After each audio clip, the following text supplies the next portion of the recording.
Yeah, you think you're doing the track, right? $50 to replace the screen. And they gave me $350 trade in on a new Pixel 6. Now Sure. that's $20 to get a new.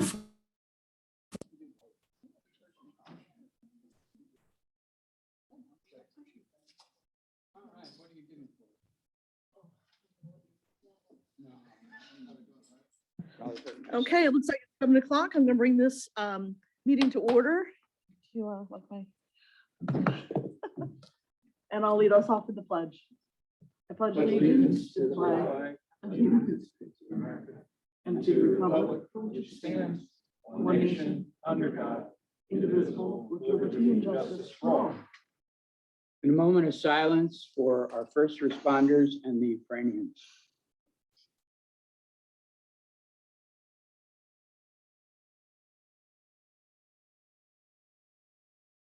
Thank you all. Have a seat.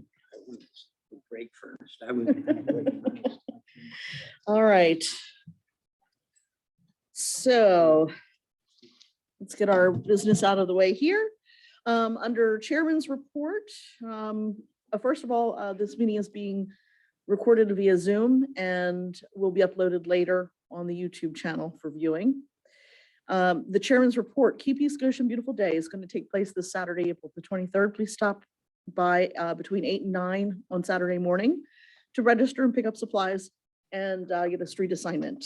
So Saturday is also our first Arbor Day celebration. There's going to be a proclamation and tree planting that will take place at 9:30 in Climbers Wood section of the park, which is at the corner of Line Road and Paley Pike. You can come out and join us for that as well. The East Goshen Sustainability Expo will take place on Sunday from 12 until 4. That will be here at the Township building. And you can find out more information on our website under the calendar. The Township yard sale is going to be on Saturday, April 30th, which is next week. Please call the Township to register for that. Your address will be put on a map. And the board met in joint executive session on April 11th with WeGo Partners Westtown Township to discuss personnel matters. This evening, there are no public hearings, and so emergency services, I would like to have Chief Bernard come on up and start us off, if you don't mind, please. How are you? Good to see you. This is turned on. Turned on? Very good. In late March, our police department participated in a program to gather ballistic vests for first responders in Ukraine. We donated 15 expired vests to firefighters, EMTs, and paramedics in Ukraine. With regard to statewide, hundreds were collected. Nationwide, thousands were collected. So we certainly hope that they're put to good use. Because April is Autism Awareness Month, we invited Alex Mann to come to our police department and to give a presentation on first responders and autism. It was the 5th time that he has come to our department. He gives an outstanding presentation, and we look forward to having him visit us in the future. With regard to statistics, overall calls for service in the 3 townships that we serve were higher in 2022 than they were in 21, 20, but just slightly under what we were in 2019. With regard to calls for service in just East Goshen, we found that for some reason, just for the month of March, our calls for service were higher than they've been since 2018. We'll continue to monitor that, but we don't know if it's the start of a trend or not. With regard to some of our statistics and police blotter information, I'm going to read to you what occurred in East Goshen Township, the highlights for March. 2 sexual assault investigations, including a rape, 1 child abuse investigation, 14 disturbance investigations, 15 fraud investigations, 2 thefts, receiving property, stolen property investigations, 1 simple assault investigation. Interestingly enough, very high missing persons investigations. We had 3 adult and 3 children missing persons. All of the individuals were located. 2 weapons offenses with 2 arrests, 2 school-related investigations, and 1 terroristic threat investigation that involved 3 arrests. With regard to a concerning trend in East Goshen, the one concerning trend is in the month of March, we had 14 incidents of vandalism that occurred in East Goshen. 13 of the incidents occurred in either Goshen Valley or Rose Hill complexes. The vast majority occurred within a 24-hour period, and almost all of the criminal mischiefs involved keying a car or damage to the tires. In response to this trend, we increased our patrols, particularly during the overnight hours where these incidents occurred. We also stopped and spoke to a lot of residents, encouraging them to call us. If you see something, say something. And also we encourage residents to add a camera to expand our camera surveillance equipment. There was one juvenile who was cited for keying a car, but there was no indication that he was involved in the other incidents. So we're trying to make people aware of that. It was, like I said, in a 24-hour period. And we're trying to get the residents to be aware of it and to call us. Any questions from the board? Chief, I have one. First, thanks for the report, and it was good to see you last week with our partners. That was a good was good. presentation. Thank you. Could you give us an update on the Milltown Dam area and the work that you've done in response to the inquiries and concerns the residents had in our discussion last month? Oh, I'm happy to. We worked with the Mark Miller and his crew to make sure that some of the areas that individuals were parking in were no longer available as parking areas. We did a lot of foot patrol. We took other aggressive techniques. There was one particular location that we thought might be responsible for some of the damage. Personnel went out and talked to the director of that facility, advised them that we were seeing these problems and that we were adopting a zero tolerance approach. If anybody was caught engaging in criminal activity, they would be cited. As a result, we found that primarily the area was being used exactly as it was designed for people walking and fishing. We got no complaints. We got no reports of damage. So we're hopeful that our continued efforts will minimize the problems that the people living in and around that area are experiencing. But if anybody here has issues or anybody on the board hears anything, I hope that you'll pass it along to me. Oh, I appreciate that update. Derek, did we hear from any of the residents who were here last month as to at least recognizing that we had increased activity there, both police as well as public works doing things? Any comments from any of the folks subsequent?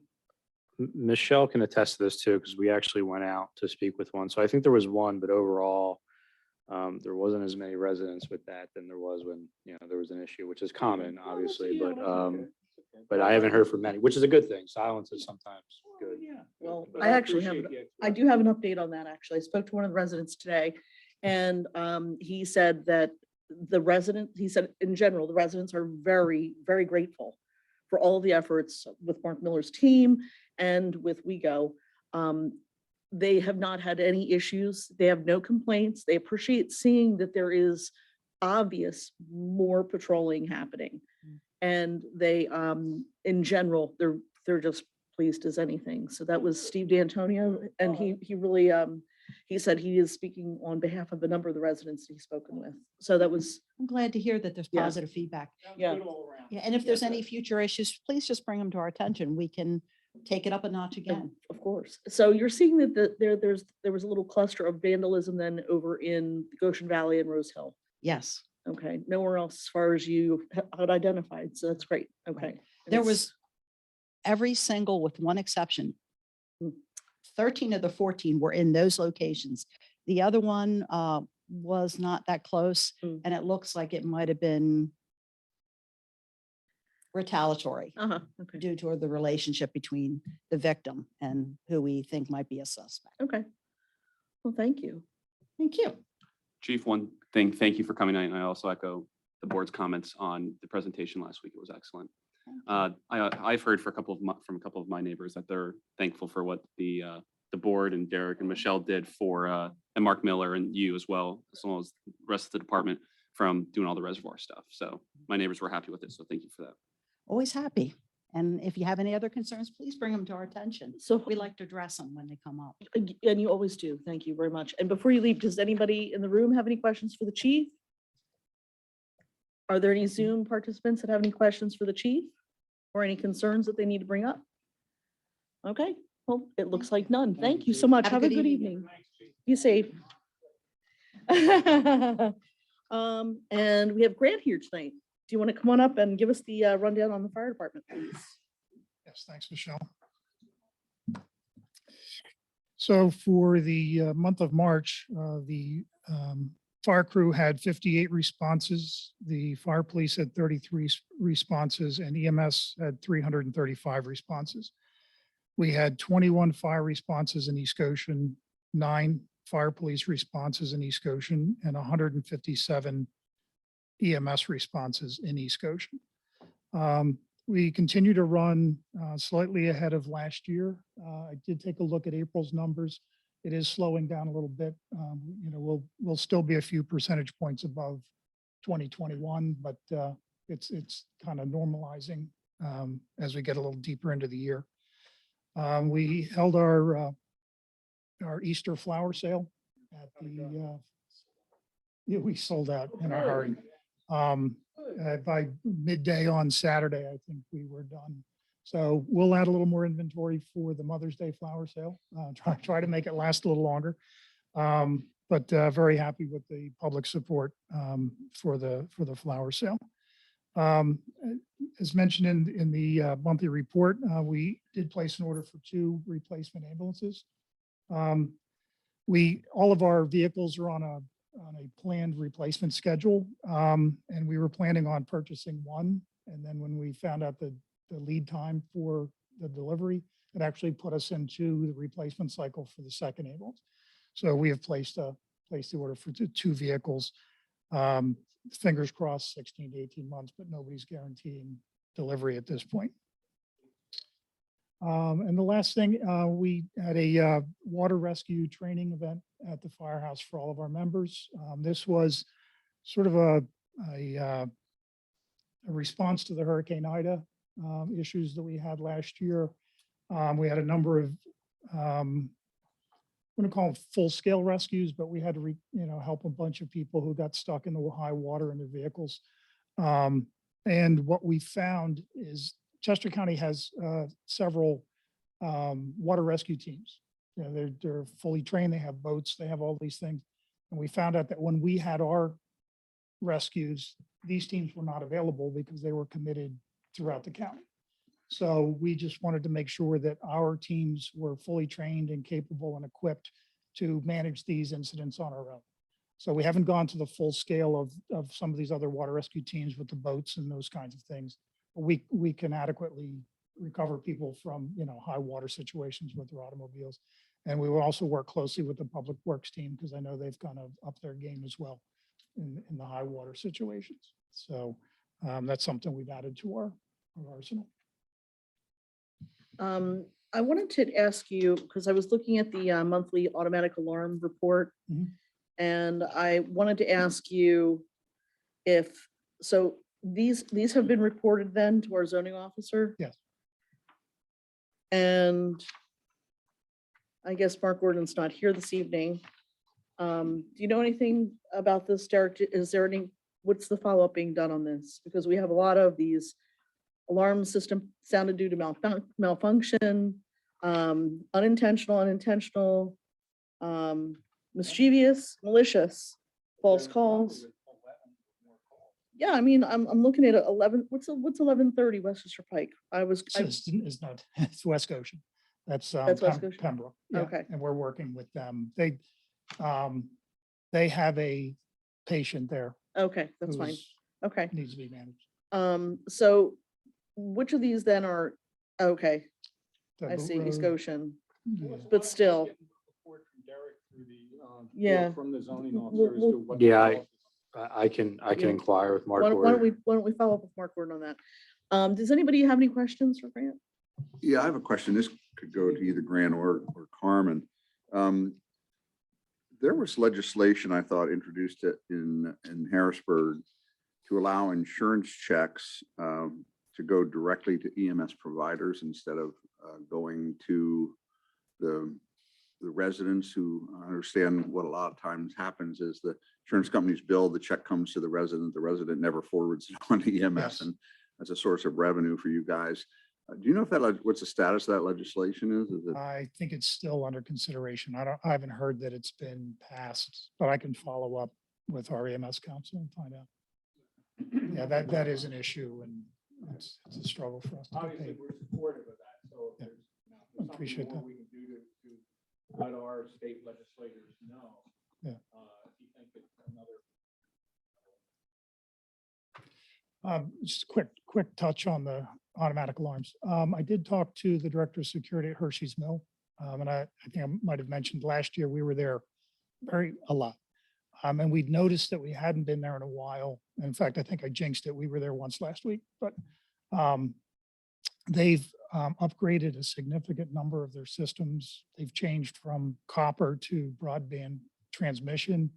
And they're also having a higher, so when they get the call for an automatic alarm, they call the residents. More and more of the residents are now answering the phone, because it's more mobile phones and those kinds of things. And they're able to avert the dispatch of the fire company. So that's why we're seeing the reduction at Hershey's Mill. That's good. And how about with Wellington? Because we haven't heard anything from them lately. Everything we've had there is construction related. Okay. So the elevator situation seems to have resolved itself, Okay, but we're still struggling a little bit with some construction okay, alarms. okay. Thank you very much, Grant. Does anybody have any questions for Grant? Or I any have a concerns? comment on the alarm report for the fire alarm. Just to highlight, the most egregious that we're actually finding is Giant Supermarket right now. And I talked to Mark Gordon today, who's going to stop by and put in a personal appearance. We're not getting a response from corporate. They're the most outstanding right now. Thank you. That's good. Good to know. Thanks, Steve. All right, thanks for coming, Grant. I hope you have a good night. And next up, Carmen, would you be willing to come on up and give us a rundown of the others, please? I know, I know. I hope everybody had a nice Easter. Yep. How about you? Thank you. Very nice, very quiet. All the family, very quiet. Grant gave a great report on Goshen. My report will strictly be for the calls for Malvern. For East Goshen, they had 7 basic life BAS calls, and they had 31 ALS, advanced life support. And Good Fellowship is running right at their percentage, 47 calls, which is about 9.2. If I could just touch on that legislation that Grant did not. You asked the question, and I think he alleviated to it, but you asked the question, if you can do something, you can contact your legislators and ask them to support that bill so that the check comes to other than the residential. I think we did actually So back in the that's why I said fall, we- but we can do that again. It And I wouldn't think we hurt. talked to Good Fellowship initially about it, because Chaz was in touch with us. But we could follow up again as well. It would be nice to keep a buzz in there. Every time they go on vacation, they forget everything. So keep requesting that they pass that legislation. That would help the fire company a lot.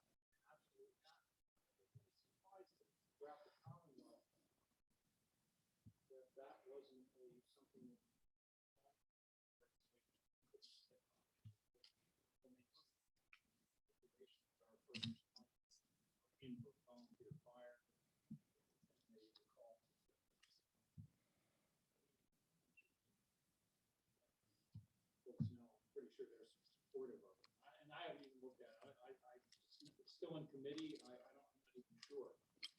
I can't tell you. Probably hasn't, because otherwise it got. Yeah, I can't speak to that. I don't know. But your help would be appreciated for the fire company.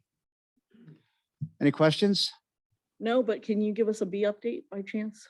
Buzz. Sure. I'm busy as a bee. It's killing me. No, we're doing very good, except we hit cold weather and now the queen shut down because of the cold. So they stopped laying eggs, and that doesn't allow the hives to build up, but eventually we'll get through it. Supplee Valley, we have hives active there now. They are probably going to be ready, some of them for honey supers, once a mite treatment is done and completed. Same with Bellingham. And the junior beekeeping course, unfortunately, was canceled. Jason has a little problem with being sick. So it was supposed to be this Wednesday for the first class. We're scheduling it for the following Wednesday. And for those of you that don't know, it's exactly what it is. Grant. Jason was able to get grant money for the hives in the park. And he used that grant money to buy junior beekeeping outfits and all the apparel and stuff. So we'll be having a 101 on beekeeping. The parents have already signed off and done everything that they need for East Goshen legitimacy. And if the young adults feel so brave, I will take them into a hive and they will actually pick up a frame. They will hopefully hold it. I'll be with them. I'll be holding it also because we don't want to drop it. But those that are hesitant can back off. I'm using a nuke, which is a half of a hive. If you've been through by Bellingham, you'll see big hives and you'll see one little hive. It's called a nuke and it's only 5 frames of bees. When you pull it, you don't get thousands of bees flying around you. You only get a matter of 600 or 700. So it should keep the temperature down on the children as far as wanting to panic. Young adults, children, it's all different All of ages. us. I'm excited.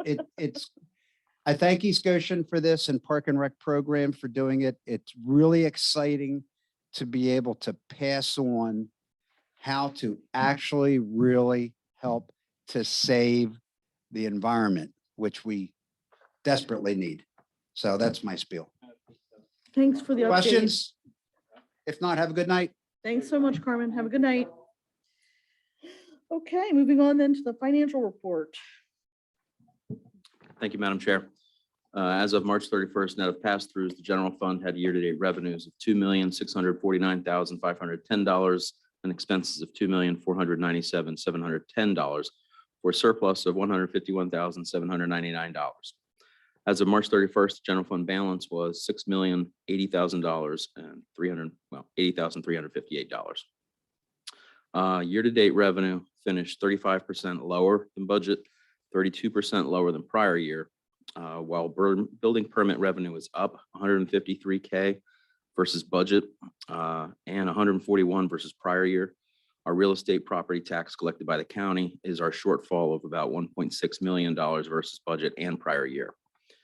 This is a timing issue, effectively resulting in a 1-month lag in reporting. I've been in contact with the county and our March receipts are right now 1.4 million.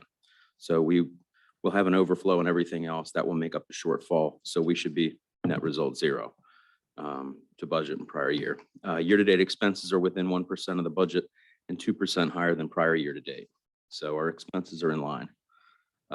In conclusion, through 3 months of 2022, East Goshen Township is managing expenses to budget in an inflationary environment where fuel costs and supply chain expenses have risen steadily since early 2021. 12-month trailing March 2022 CPIU was 8.1%.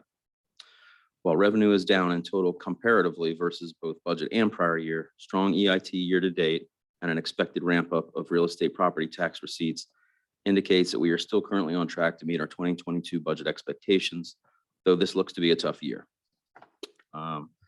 In regards to that, additionally, we have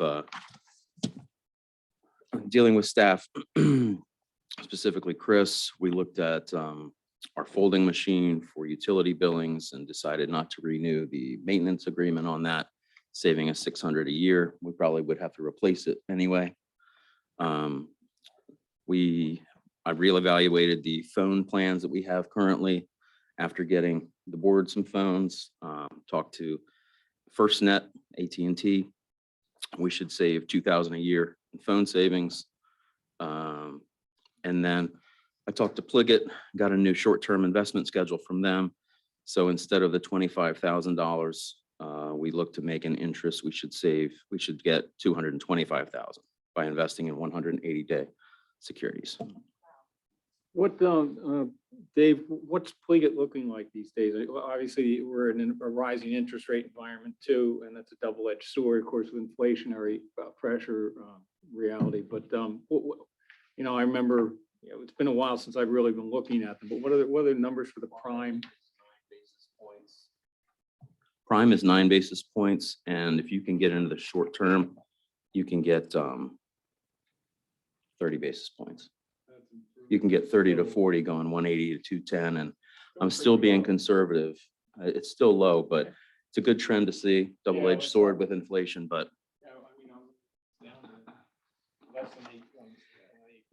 yeah, we just got to manage the cash flow at the same time. So, yeah. Any questions from the board? Certainly.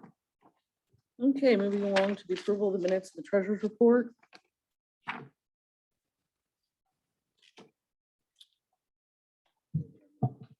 No minutes, no minutes. No minutes, sorry, I was mistaken. I was just looking for them too, going, wait a minute. I forgot it's the, no, that's all right. You don't need no stinky minutes till next time. All right, so the treasurer's report. For the Right. weeks, March 30 to 2022 to April 13th, 2022, general fund revenue over this period was driven by our earned income tax payments, real estate transfer tax pay receipts, quarterly Goshen Fire Company reimbursements, quarterly reimbursements from sewer refuse and the municipal authority funds, insurance dividends, that was property and liability, as well as workman's comp, building and permit, and parks and recreation fees. Expenses were primarily general and capital contributions to WEGO, insurance payments, HR services, the first half of the contract for Proxys, who is going to look at salary bands for us, the pension contributions, legal fees, and normal operating expenses.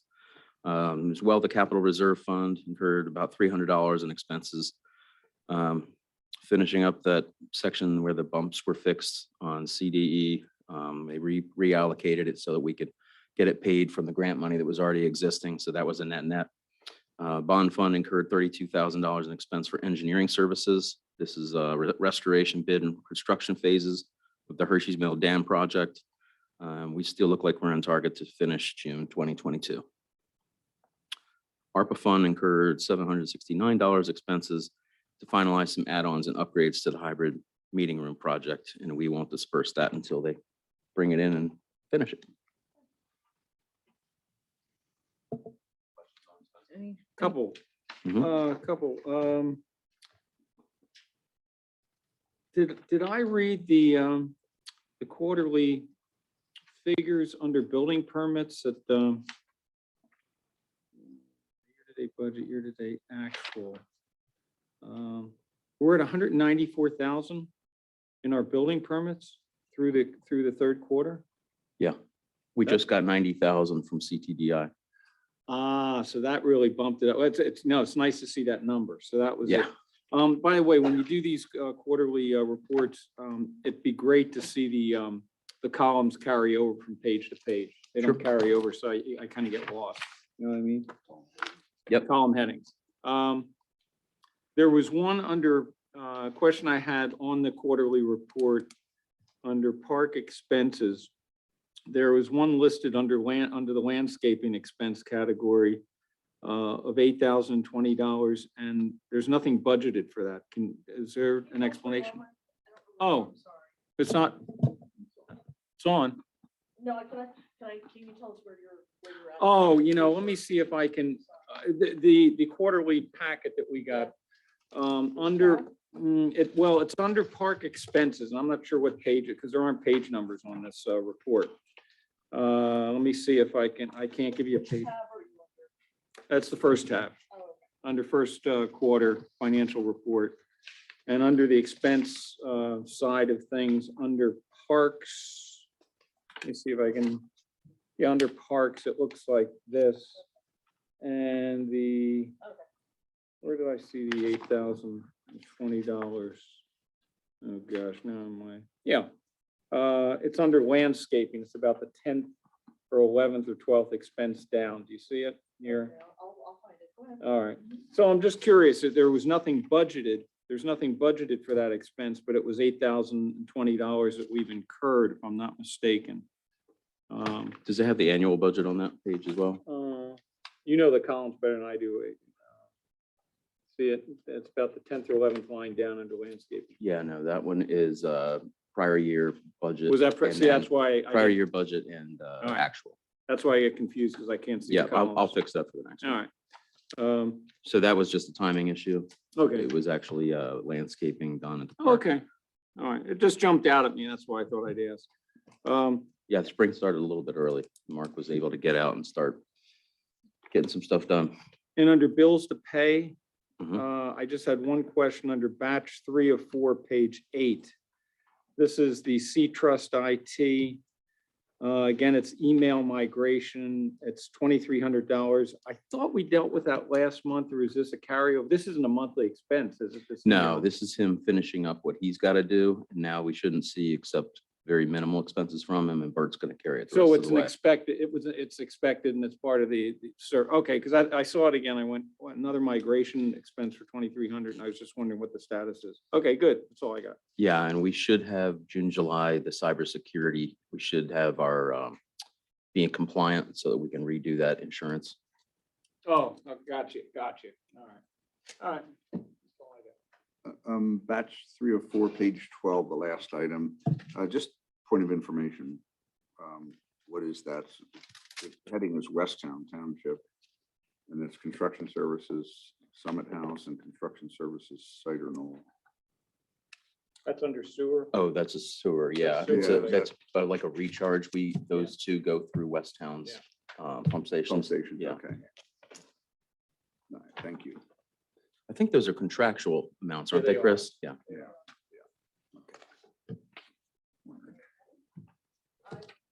Willing to entertain a motion if anyone is. Madam Chair, I move that we graciously accept the receipts and approve the expenditures as presented in the expenditure register and as summarized in the treasurer's report. Thanks, Cody. Second. John. All right. Are there any other questions from any of the board members regarding bills? Are there any questions? Are there any questions from anybody in the audience or in our Zoom land? Seeing none, I'm going to call the question. Those in favor of paying the bills? Aye. Thank you. May I ask a question about Zoom land? Do we know if people are on and how many people are on? Yes, I we don't do. know. If you look above our screen, you can see the people that are on small windows. There's currently two That's okay. I see it. residents on. Thank you.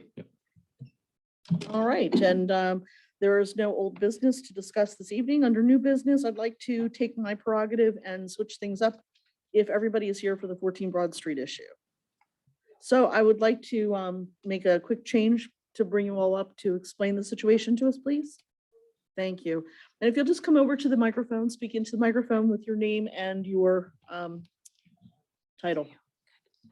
My name is Heather Hines. I am with the firm Kilkenny Law. My firm is representing Mr. Phil Winikoff and his wife, Margot. They are the property owners of 14 and 16 Broad Street in East Goshen. If you can try to aim toward the microphone a little Sure, bit, bring it to sorry. you. I'm sorry. I'm used to walking around everywhere. We are here because of, it's twofold. There was a denial by Mark Gordon for the property. Essentially, the Winikoffs purchased 14 and 16 Broad Street, which from the original subdivision plan from, I believe, 1910, it was lots 38 and 44. And ever since the first deed conveying the property, it was always those two lots that were conveyed together.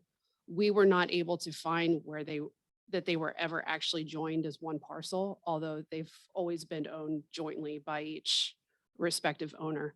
When the Winikoffs had purchased the property in February, it had the existing main structure on it to live in, and which would have been, I believe, on 44. And then on the, I guess, catty corner portion, that would have been, I believe, 30, original lot 38. In the back, there's an old garage or a barn. And there's also a small residence, essentially. It's small. It has a kitchen, a bathroom, living area. And it was the Winnikov's intention of hopefully being able to rent that out. So we're here based on Mark Gordon's denial, and in the alternative, if the zoning hearing board upholds the denial, we're looking for a variance to permit them to be able to rent that. May I start with a few questions, if I might, Madam Chair? All right. Oh, I'm sorry, your first name again? My name's Heather. Heather, Yep. Heather, thank you, Mike. Heather, of course, you know, our role as a board, as the governing body, we appreciate hearing the application that's going before the zoning hearing board, but it's in their venue, and obviously it's their call. We have comment that we'll often pass on to the zoning hearing board, but it's quasi judicial and independent. They'll make up their own mind with their own resource. A couple of the questions I have. First of all, my first impression was having another primary residence on a single family lot. And I heard what you said about the history of not knowing whether it's one lot, two lots. That's zoning hearing board's going to have to figure that out. But understanding it at the moment as a single lot, having a second primary residence it's just not consistent with anything I've had an experience with in the years that I've been involved in local government. That said, can you tell me if this accessory structure, which is listed on the plan that you've submitted as an existing detached living space, is it currently occupied? It is not. Can you tell me, Heather, how long it has not been occupied? I would have to defer to Mr. Winnikov if you actually want to come up. Just a simple question. It doesn't have to be a long explanation, just. And if you can just speak your name and address it to the microphone for record, please. My name's Phil Winnikov. I'm the owner of 14 Hey, and Phil, 16 nice to see Broad you. Street. Pleasure meeting all of you. Good to see you. The owners that I purchased the property from used it as a workspace, more of an office. But they stated that the owners previous to them, which was some 30 years ago from when they purchased it, had used it at some point for rental purposes at that time. But obviously it's been quite some time since then, and he had again used it as Okay. a office space. All right, thanks for that, Phil. And the reason I asked that question, and it certainly it'll come up, Heather, with the zoning hearing board, is the relationship of that use and using the term grandfathered or not relative to the word abandonment. And many times I believe ordinances, Bill, you may know this, but I don't know what our ordinance, whether it directly speaks to or whether there's case law, et cetera, that talks about a period of abandonment. When that occurs, depending on what that time period is, that the use then becomes essentially moot, and it has to then apply to the current zoning. So that is an issue that's on my mind that I think will come up before the zoning hearing board. So that's probably one of the biggest ones. The other one is related to, again, a secondary primary residence on a lot, on a relatively small lot. And the nature of the rental, whether it will be a rental or whether it will be assuming the form of let's call it an in-law suite or a family residence, in which case we do have regulations associated with that, where there would be an agreement that if it were family operated or family occupied as, say, an in-law suite, that when that activity ceases, then it would have to resort to its prior use, and it could not be used as a rental unit. So those are issues that, Heather, you probably already explored this. These are the things that are going to come up before the zoning hearing board, but that's what's on my mind. And I'm not comfortable at the moment with a second residence. I'll say that as one supervisor, only in my capacity here on the board. But that I share with my colleagues as any determination we may make for comments or representation before the zoning hearing board. That's all I have. I have one quick question. Are there actually two separate U.S. Postal Service addresses for the property? Yes, sir. There are. There's two separate addresses. There's two mailboxes. In fact, the house even has a number that's been nailed into the side of it stating 16 Broad Street. And also we have, currently I'm paying Pico bills for 14 and 16 Broad Street that are totally separate. They're separate meters. The only thing that the property shares is a water line, which goes from the main house under the property to this other dwelling in the back. I like to call it the guest cottage. It's the two Pico bills totally separate. And they also share a sewer line at some point. It has its own line that comes out, but then at the back of the property, they join briefly before going into the main, structure in the back. Do you have some confidence, Phil or Heather, that you'll be able to document and essentially establish the burden of proof that they are two separate lots? Because if you can do that, obviously the whole application really becomes moot, doesn't it? That's certainly the hope and the plan. Okay. I do have, I'm not sure, I didn't get a chance to look at what your packets might be for tonight, but I do We have, have a copy of the plan, of course, the application sheet. right. um, Okay. Yeah, Yeah, that's what I brought a copy of. So that does, We have the deeds, but I couldn't read them. no, I couldn't, I can't read it. I couldn't read it. Some of the deeds were a little hard to read without a microscope. in fairness, the originals were kind of hard to read. too. Yeah, I'm sure they were. But Can I ask what the size of the two lots, either combined or separately? Do you know that? I believe it I believe is it's point- 0.34 acres or So- approximately Combined. 14,800 square feet. Combined. Third of an acre. Are you paying taxes in one sum, or are you paying taxes So for two properties? it's one tax bill for the 1416 Broad Street. And again, this is where we can't seem to find 14 and 16. 1416. Sure, is one- differentiate that, yeah. Oh, yeah. So the county's 14 not seeing it as separate parcels? No. So at this point, they're seeing it as one parcel? Correct. So at some point they had, again, and this is what, we mentioned in the beginning, was can't seem to find when they were put together. They were two separate lots, two separate tax bills. And then at some point, one year, all of a sudden they're, two. And at the planning commission meeting, Mark Gordon had said, if I remember correctly, that in his experience, some properties in the past, that's happened with no documentation to show when, how, why. It's something that happened. Something happens sometimes before zoning comes in existence. Yeah, so I mean, we spent several hours going through trying to find the deeds or anything to show the properties ever being joined, and they just never were. They were just always conveyed together. Mark had said that I think the one structure he said it was probably from the early 1900s. So it's It's been there for old, quite some time. an old structure that which I guess is probably part of the reason why both lots have forever been sold together.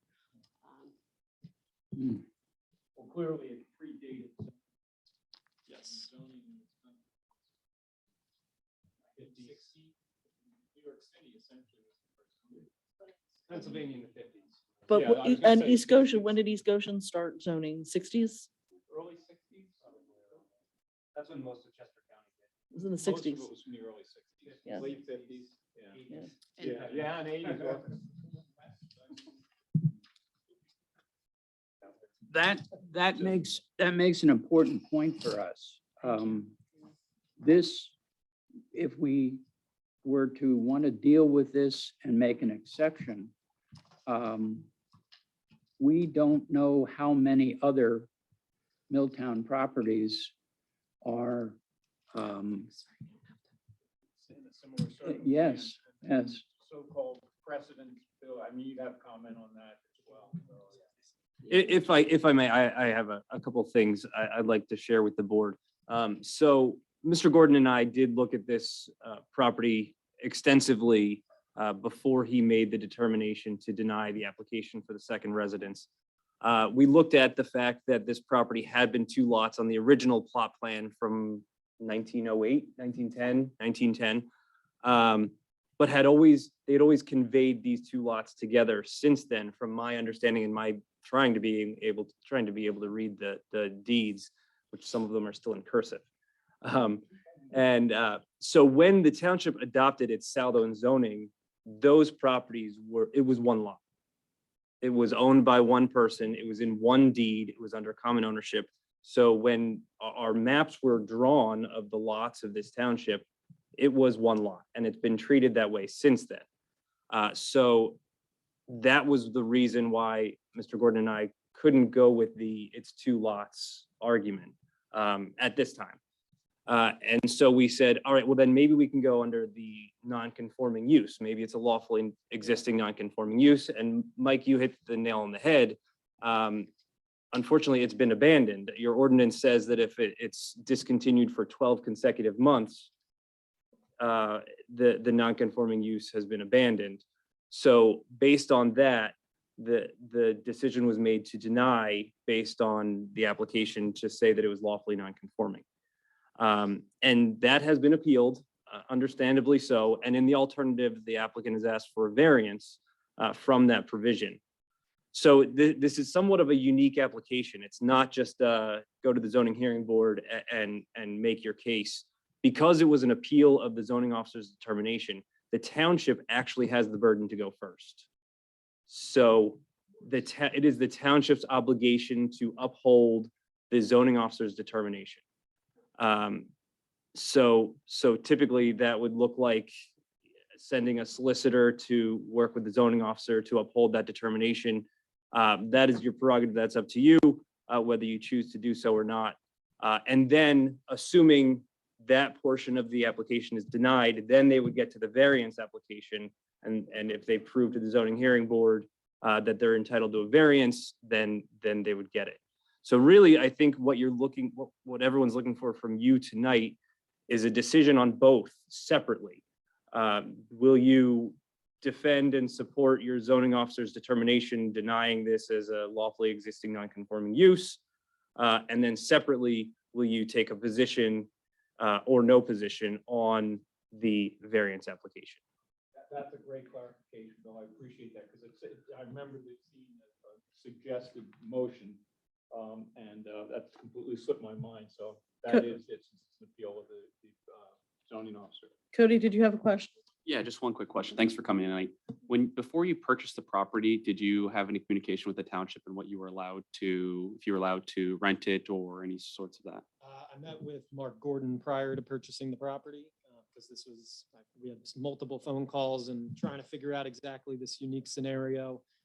Although understandably so with today's standards of how he would have to deny this application. And, I don't know what your guys' conversations were specifically, but just in talking with him and over the last meeting as well, as of today's standards, that's, one of the reasons obviously why he had to deny it. But of course, looking at the Milltown neighborhood and just in general, in terms of finding, irregularities and people conforming, there's definitely some items in there, including, I don't want to name any names, but there's certainly, other properties in the neighborhood, especially one that's within close proximity to this particular property that has a similar scenario and is taking part in a situation that I'm trying to move forward with here as well. And then finding, a property in that neighborhood that's not, maybe conforming to today's standards versus, what it may have been back then, is kind of going to be hard to find. And in this property's case in particular, kind of going back to being grandfathered in and everything like that as well, just to kind of give a better visualization of this property, it has a full dining room, living room space, full kitchen, full bath, and a fairly spacious bedroom, nothing large. So, I mean, it certainly was designed originally to be, not just an office or, some sort of, shed or something along those lines. It has insulation, central air, own separate heating and cooling, and again, Pico bill as well. So, I mean, it's certainly, hope that answers the question. And of course, then the question comes up also is, was it ever permitted? And, you get back into that time history of going back and, what resources were here at the township to permit or not, depending on how far back it goes. But Madam, thank you. Thank you. Phil. I have a question. So would you tell me, please, I'm Michelle. Ohio. Nice to meet you. Would you tell me, have you decided what kind of a purpose you'd like this particular unit to serve? Are you looking to rent it to someone, not someone within your family? Are you looking to have a family member here? Ideally, I would like all options available. It's my understanding, and perhaps, I'm mistaken, but it's my understanding that as of right now, it is somewhat set up as an in-law situation Right. already, that would not be an issue. So I am looking to expand the option of having another individual occupy the property. Now, just a little background on myself, I guess you could say, as I am a full-time real estate professional in Newtown Square with Remax. So I'm very familiar with, rental properties and helping my clients and myself. It's certainly not the first time around that I've been involved in finding proper tenants. Also, another item too that I want to toss on top of that as well is, my wife and I will be living at this property. It's not something where I'm going to be planning on turning this into an apartment complex or something like that. Of course. We will be actively living at the property, and I've spent already a substantial amount of money improving the property already. So, I'm really looking to make this a long-term thing, and the Okay. purpose of this property, is really just kind of help, pay the bills. I Sure. mean, that's really my ultimate goal. Can you tell us about how many square feet the property is, the auxiliary property? I believe the dwelling, I don't have the exact Approximate. square footage. I think approximately. 1,000? No, it's not 1,000. Probably, I think it would probably be in the 850 range, Okay. somewhere in that. Because ballpark. I drove by, Let me see. if thought I you saw noticed a 7. car driving around your house a few times today, Yeah. it was I me. have, I actually have a few photos here that might also assist. So at this point then, Yeah, Bill, you're making, your suggestion then for us would be to make a decision on two motions. defending the zoning. And Yeah. then a second motion would be on a variance. And Application. if we would make a recommendation, or if we choose not to recommend anything. That is correct. Yeah, I would ask that you take a position on each alternative request for relief. That is Madam correct. Chair, I'd like to make a motion if I can, at least put it out on the table. I would move that the Board of on the first motion, that the Board of Supervisors authorize the Township Solicitor to defend the zoning officer's determination in the zoning appeal and respectfully oppose the applicant's request for variance oppose the applicant's, let's see, Bill, this is a separate motion, so I know the way this, no, like keep it separate. So let me restate it. Madam Chair, I'd move that the Board of Supervisors authorize the Township Solicitor to defend the zoning officer's determination in this zoning appeal to defend the ordinance. I'll second it.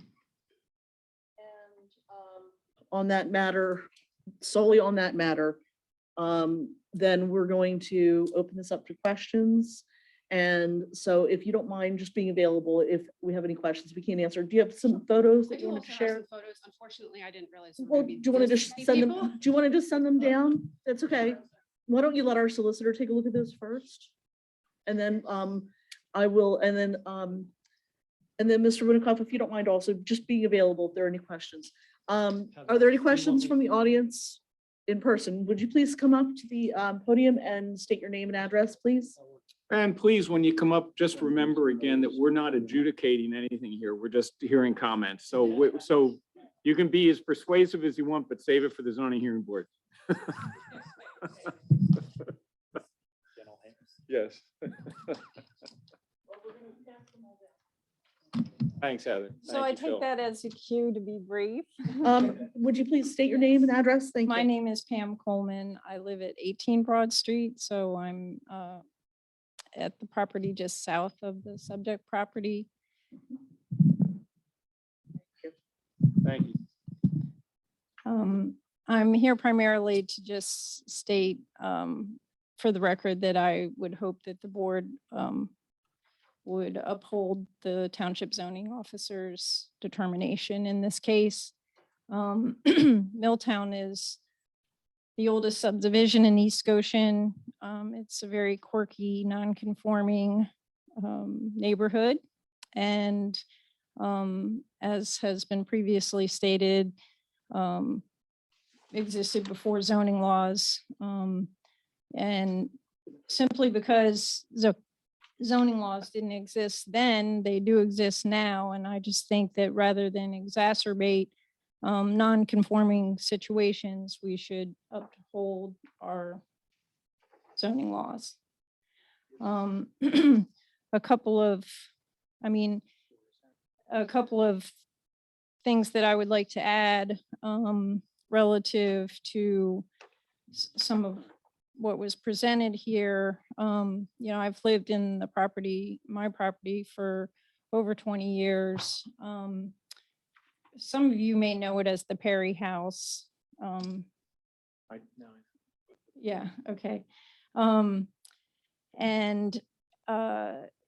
the prior owner of the subject property, was there for over 30 years. It was not rented when I purchased the home. I did also check with the township when I purchased to make sure that that accessory dwelling was not permitted to be rented. And, so those zoning laws were in place at that time. I based my purchase on those laws and what I was told at the time. And to be faced with a situation where that's going to be reversed or could potentially be reversed is of a concern for me. Also, Mr. Winnicott referred to a similar property that is in close proximity. And while that is true, the occupants of that have been family members, children of the owners of the primary dwelling, and they have, as the boys have grown, they've been living there as teenagers do, and so I don't think that that's a truly comparable situation. And how many, Pam, how many years again has it been since you made those inquiries and then purchased your property? How many years? Over 20. Okay, okay, I thought, yeah. How close are you to this house? I'm directly adjacent. And Right it's already non-conforming. The accessory dwelling does not meet setback, so. And then also another thing about the whole lot situation, my lot is a double lot too, it's been conveyed for ever as 2 lots as well. So, their lots are, I guess it was 38 and 44 and mine are 54 and 49, and it's still conveyed that way. I'm curious to know, what do you propose that they do with this dwelling then? Well, I don't, the previous owner did use it as a workshop. But if he's not of that like mind. Forgive me, I'm Madam just Chair, I think that's an unfair question No, to I ask the will- property owner. I think I that should just- come in front of the zoning hearing. I just wanted to know what you would propose they do with it, because it's an existing, maybe it's non-conforming, but. True, but I don't, we're not adjudicating here anything. I just- think that should come before the zoning hearing board, in all due Well, respect. well, we'll agree to disagree, but I'm No. just curious what you would propose to do with it if they can't rent it out. I mean, I just was curious, but you don't have to answer that. Okay.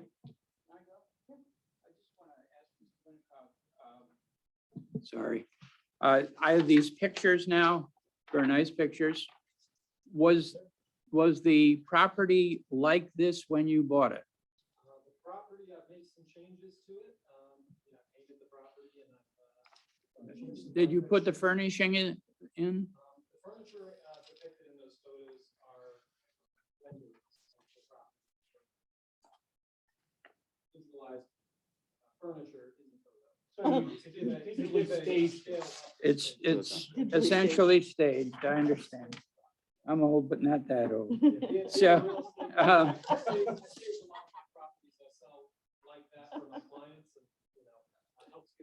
okay, okay. It does. To help you guys show that it's not just a small workshop. Thank you. Okay, thank you very much. Does anybody else in the audience have any questions or comments? And is there anybody on our Zoom platform who has any comments or questions? Or do you have any other questions? Madam Chair, I just have one quick question. This is for Bill. I'm still new to all of this, so. If we vote to have you go make a defendant, like if you defend the determination, let's say we didn't do that, how would that impact future conversations like this in regards to other properties that they wanted to come and do it? It wouldn't necessarily affect other properties, but your zoning officer would be obligated to go and defend himself on his own before the zoning hearing. I just don't want to set, like, if there's a precedent. No. Okay, got it. Okay. You have the ability to make that decision on each individual case. Okay, I'm gonna call the question if there are no other questions on specifically having our attorney go to defend to defend the determination of the zoning officer. Thank you. So that's what the question is, and I'm gonna call that aye. Aye. Thank you. Microphone, please. I thought you were talking to him. Not me. Talking to me? No, I'm talking to the mic. I'd like to make a motion that we refer the applicant's request for variance relief to the zoning hearing board without prejudice. I would second that.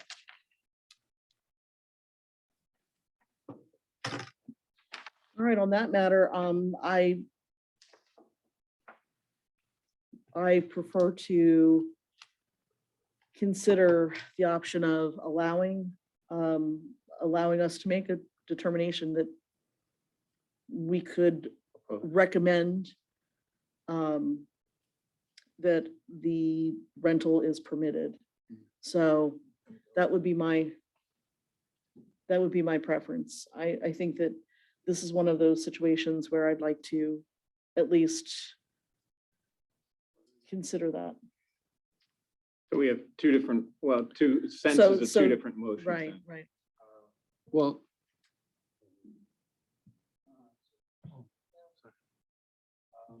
So in other words, you're suggesting you would support the variance. I would Opposing actually, the I would determination. support the variance. Does Bill have anything to say on these two? No, I don't. That's a policy decision for the board. It's not a legal determination. I'd be happy, since I'll be there already, I'd be happy to convey whatever decision the board were to make.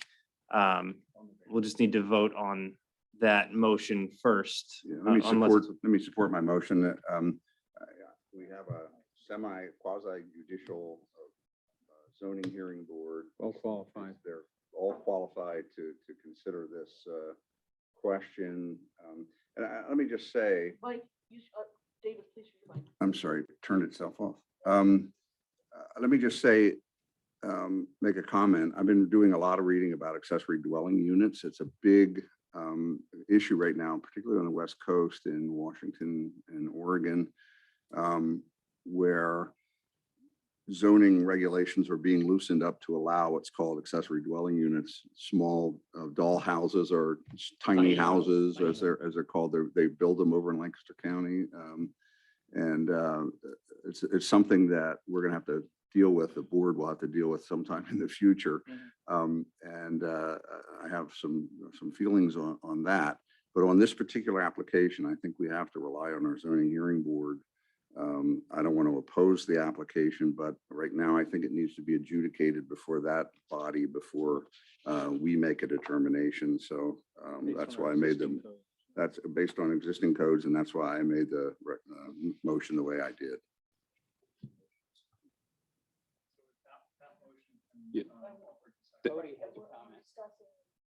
Thanks, David. I think where I am at right now, I respect their pen or, the right to help pay the bills. I totally get that. And I respect that.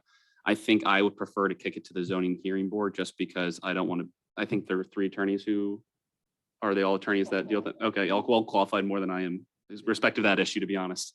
So I'd rather just kick it to them.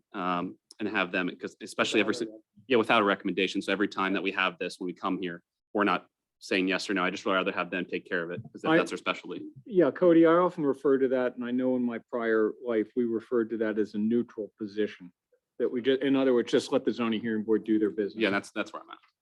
Are there any questions, any further questions from the board or any comments? Are there any questions or comments regarding this matter in person or on Zoom platform? Seeing none, I'm going to call the question. Those in favor of sending this to the zoning hearing board without prejudice? Aye. Aye. All right, thank you. Thank you. So then, just so you know where things stand, this is going to go to zoning hearing board. Bill Crispin will be defending our zoning officer's decision. And then you have the right to appeal, well, the right at that point to apply for the variance and show that you have a right to that variance. No problem. Thanks for coming out tonight. Good luck. Thank you. All right, and then moving on, we're going to go back up to A, discussion of the possibility of a park in the Milltown. You might want to stick around for this. Discussion of the possibility of a park in Milltown neighborhood of the township. You guys might want to stick around for this. So you don't have to. Michelle loves an audience. This is actually in your neighborhood, so.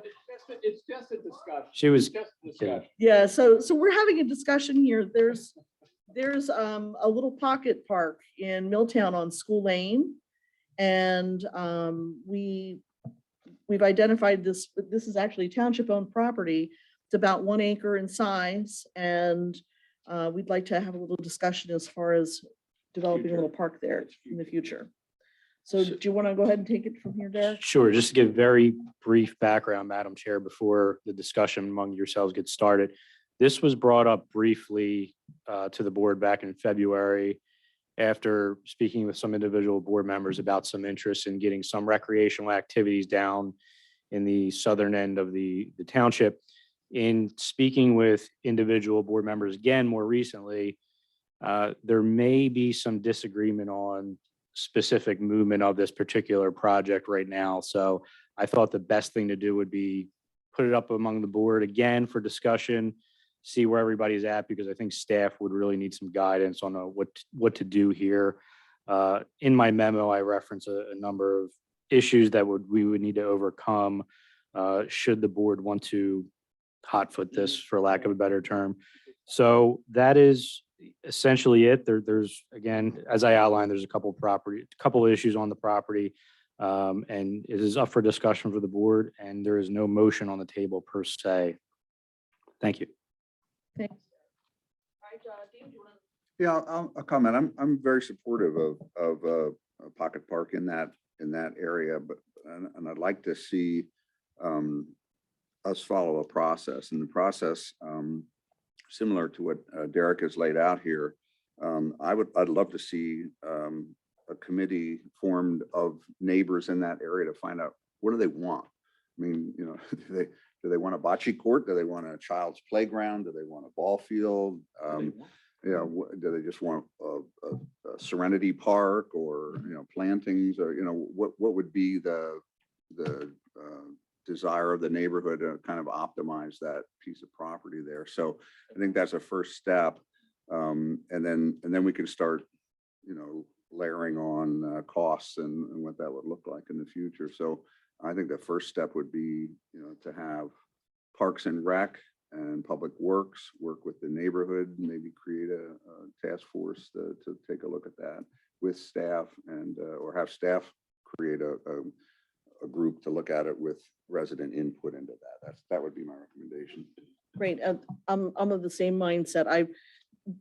Jason actually had thought that perhaps he would get a group of folks from Park and Rec and go out even as early as next week, but I think he's put that on hold for right now. But I told him I would absolutely go out and be there as well, because I think it's important to gauge what the residents want.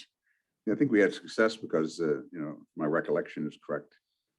The children actually selected the playground equipment and designed the playground, and I thought that was a great model. So I think that if we have residents down there that can tell us, how to optimize that 1 acre. I think that'd be great.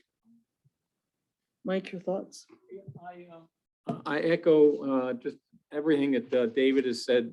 These, I would add the caveat when the resident input is obtained that we want to manage expectations, because even though this is a small park project potentially, there's a lot to it. It's a multi-layered process, starting with public input, resident input in the immediate neighborhood.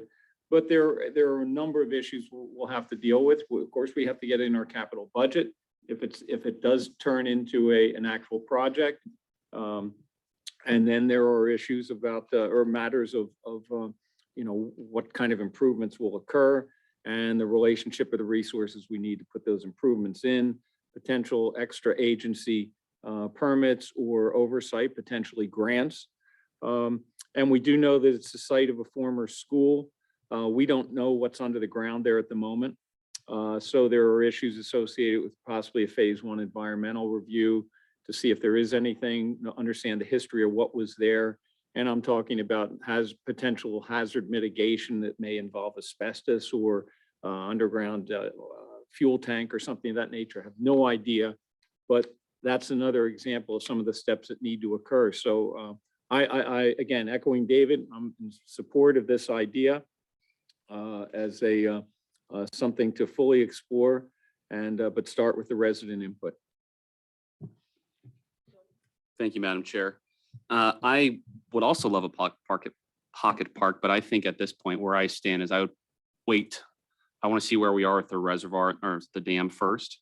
I think that's more of a priority, and I think that we should have a committee formed for that specifically as well, David, but also for the park. But I don't think I want any input from residents yet on this until we have input on what the reservoir is going to look like. And once we get the DEP permit, hopefully very, very soon, and then being able to get input from there, see what it's going to look like, start planning, and then go back to the park. That's where I'm at right now. Been with Cody, and I meant to mention that as well. I echo that. And just to come back to last month's meeting, where we had quite a number of residents in attendance from, if you will, your neck of the woods, but that part of our township, and the status of this large Milltown Dam Park project. It's been years in the works. And I mentioned extra agency permits needed, et cetera. That's one of the things that has held us at bay, waiting for the final, I'm not sure this is DEP or the Army Corps with the final permit, the DEP. So there are those externalities that can really take a lot of time. There is real interest, even some angst, if you will, as to what's taking so long to get that major park project and that infrastructure underway. But we have substantial funds budgeted for it. And it started all off with an Army Corps of Engineer indication about breaching the dam. So it's a big project, and we have a lot of commitment there and a ways to go before we even get to bidding of the process, which we're hopeful to do before the end of the year. So I'm with you, Cody, in that regard, that I don't want to give the expectation that we're now shifting our resources. We only have so many resources to then focus on a brand new project that's not even in our capital budget before we really get this thing to start to get some dirt moved and start to make the plans that look so great come to fruition. So I appreciate you saying that, Cody. Thanks, Mike. Thanks. And then one thing, maybe Tom and the Futures Committee could also maybe play a potential role in the survey input back from residents down that portion if they work with Parks and Rec on that. Yeah. Just one other thing, just remember that we did have a committee associated with the Milltown Dam Park, and at least one resident was here last month who was on that committee and said they would appreciate either reconstituting that, and he would be interested, can't remember the gentleman's name, be interested to serve. So we have the history of a committee there. I think a couple of the residents have actually moved that were on that committee, but to reconstitute that as we move forward in these next at least the balance of this year, once we get the permit, that would be probably a good timing to reconstitute and that committee and get them involved in the process. Because I know as a board, we're going to have some decisions on just what's going to go when relative to cost, because once these long-term projects, once they're publicly bid, you have the plans from years ago. Now we bid them. We had some cost estimates back when. We're gonna have to see what the numbers are, and then we're gonna have to choose possibly some options and alternatives as to what we do. So I think there'll be an opportunity for a committee sooner than later, before the end of this year, Cody. Yeah, I'm the odd man out again. I don't at all disagree with the idea of having input from the residents. I think that's a good idea. But to tie this to the Milltown Dam project doesn't make a lot of sense to me. We can do two things at once. We can chew gum and walk at the same time. And all we're talking about is maybe a basketball court and some equipment for kids. Yes, we would have to jump through the hoops and everything, but it's not a lot of money. And I don't see that it will take time or resources away from the Milltown Dam project. That's budgeted. We're going to farm out most of the work. Mark Miller can oversee that. This is a Jason Lang project, and I think we should push along as fast as we can. So that's my input. I'm very much in support of a pocket park over here in this area. I think it's sorely needed. When I was over there today, looking at the other situation, I was looking at the accessibility between Summit House and Milltown, and it's right there. All they need is a little gate in the fence, and it would be a safe way for the kids to actually be able to come over from Summit House. And Cider Knoll it's a little bit dicey of a crossing of the street at Manly, but it's just not that busy. It was not that busy today, and it was 4 o'clock when I was over there. I was surprised that it wasn't a little bit more active. But I'm in support of moving something along. I agree with John that we can walk and chew gum at the same time. We've done it with so many other projects. There are other considerations, but I think that we need to sooner rather than later gauge the interest of the residents. And with all due respect, Cody, I know that you don't want to even have a discussion until we've started moving along with the dam. But if we did that for everything, we wouldn't be able to move forward at all. So I think that we need to seriously consider getting Park and Rec involved in a survey of the residents. And then at that point, if the residents say, we don't want this or this or this, but we want this and that, then we can have a better sense of, is it a bigger project or a smaller project? If it's a smaller project, then after the Milltown Dam project has started, like John said, that's going to be farmed out to an external group. I think that having our internal people taking the lead and maybe having Pannoni do some of the engineering on it from the inside, perhaps we could move it along a little bit more quickly than some of the other projects that we have in the queue. I would like to know about grant funds though, and the timing of those things. If we can leverage our dollars with external grant funds from the state or the county, I think that's of value. Yeah. So I think for this particular project, Jason and I did look into that, and the next cycle that would be appropriate. There's some in the fall, there's some in early winter 2023. So as far as the grant cycle to capture this, we're a little bit out, but obviously it's never too early to start thinking about grants. But depending on how quickly the board would want to move, we would obviously need to vote to expend additional funds if we were to start anything this year. I'd like to just make a recommendation that we, as a board, ask the staff, Parks and Rec, Public Works, and Derek, to begin the process of defining how we will get input into the possible uses of that piece of property, including residents' input. Just come up with a process to get input. Yeah, and I'm supportive of that process too. Again, I'll continue to use the phrase managing expectations. When that public participation starts, that we explain that, it's gonna take some time. sooner than I later. agree with that. So David, I just to agree be with that. clear, come back with sort of like a memo saying, Yeah. June, we're gonna do July, we're gonna do, Yeah. May. okay. I was gonna say, Let me make a point here. I'm afraid that we're going to get into the mindset that we have to wait to do the Milltown Dam before we do this work. We don't have to do that. And what scares me is that the Milltown Dam is in the hands of the DEP. I expect that they will respond quickly, but there's no guarantee on that. It may be next year before we hear back about the Milltown Let me, Dam. let me, and that would be unfortunate because we will have wasted all of that time if we do wait. Yeah. Well, let me comment on that. I'm supportive of advancing the process, if you want. And I don't like to use speak or bureaucracy, but there is a process, an orderly process. So we're starting it and we advance it, we get some public input. Then whether we need Pannoni or the Parks and Recreation Board with Jason or internal with staff, start to craft a concept plan up, and then we go from there. I'm all in support of that, and I agree with the comment about the chewing and walking. I think I can. It's not generally common to do this, but we do have coincidentally 4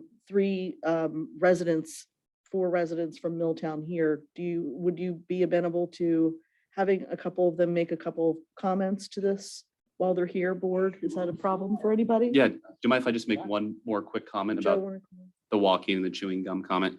I'm not opposed to doing both projects at once, but as Dave mentioned earlier, expenses and everything in regards to the budget, we're tight right now. This is not budgeted.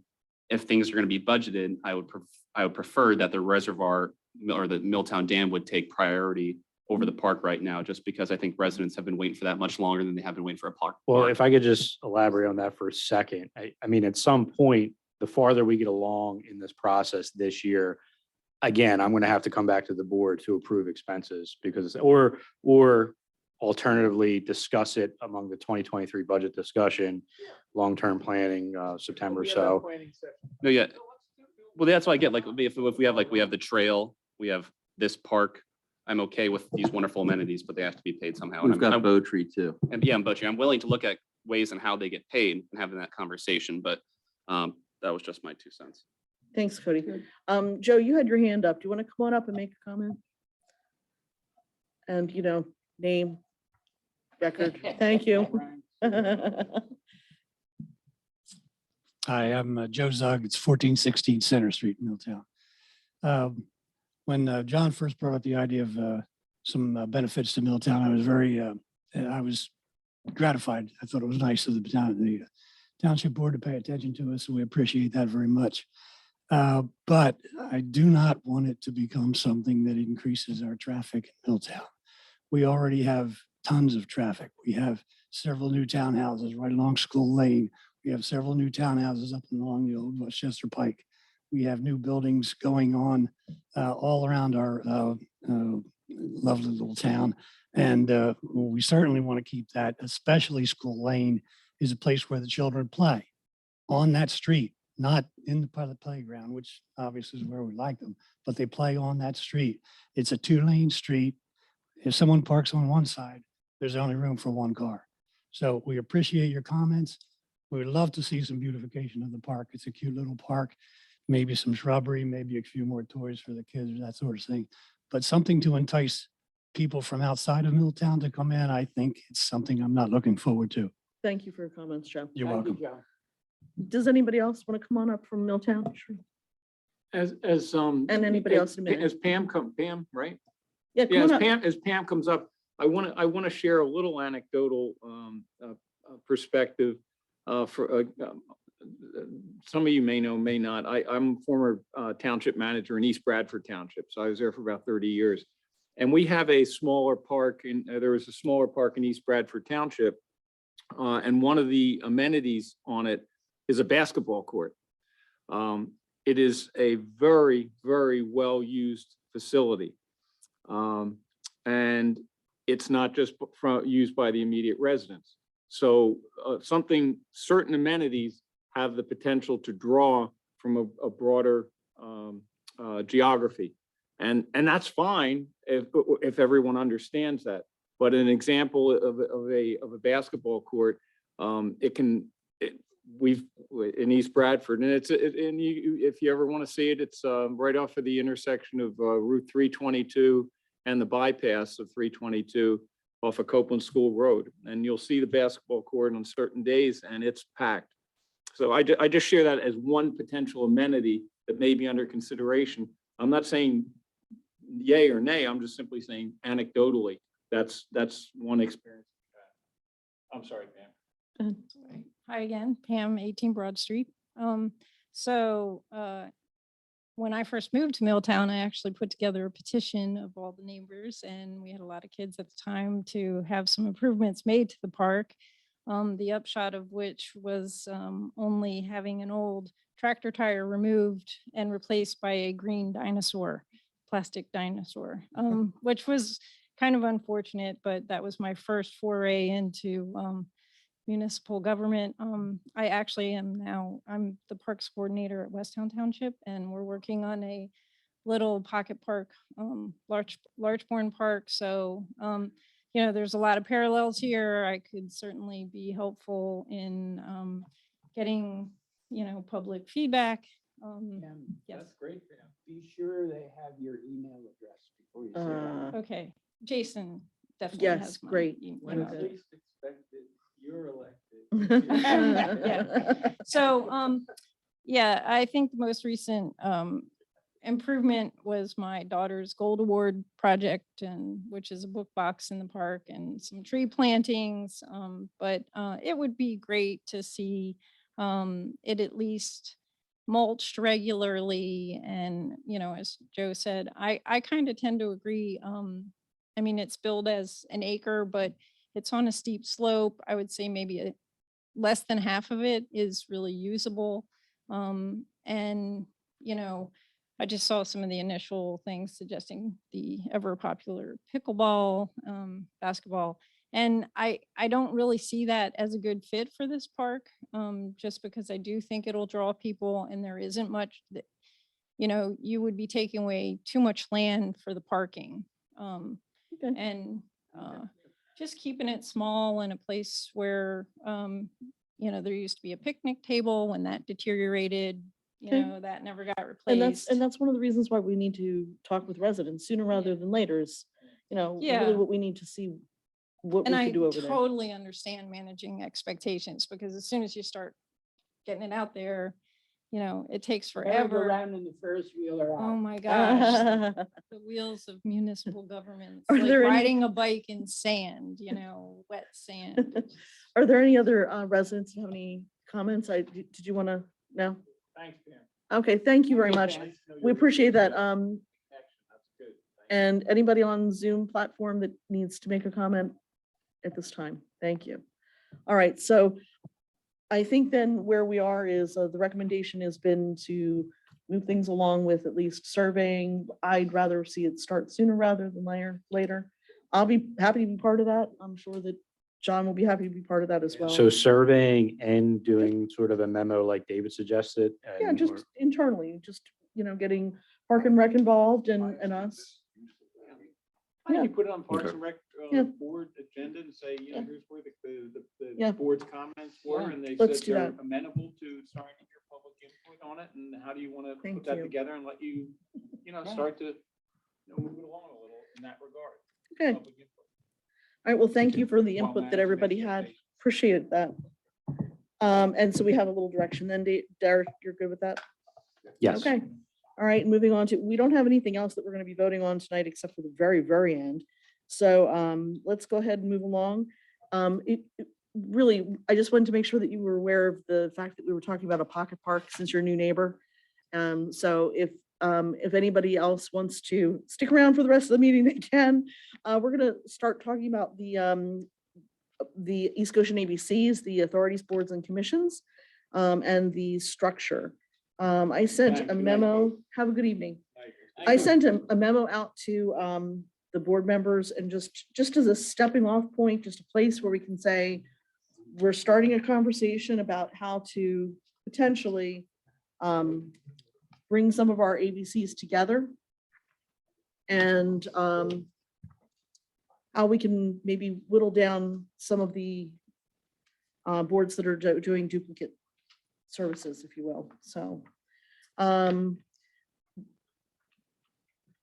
the motivation is not to penalize anybody or anything like that. It's really to modernize our system and just try to eliminate some of the smaller groups that might be duplicating efforts.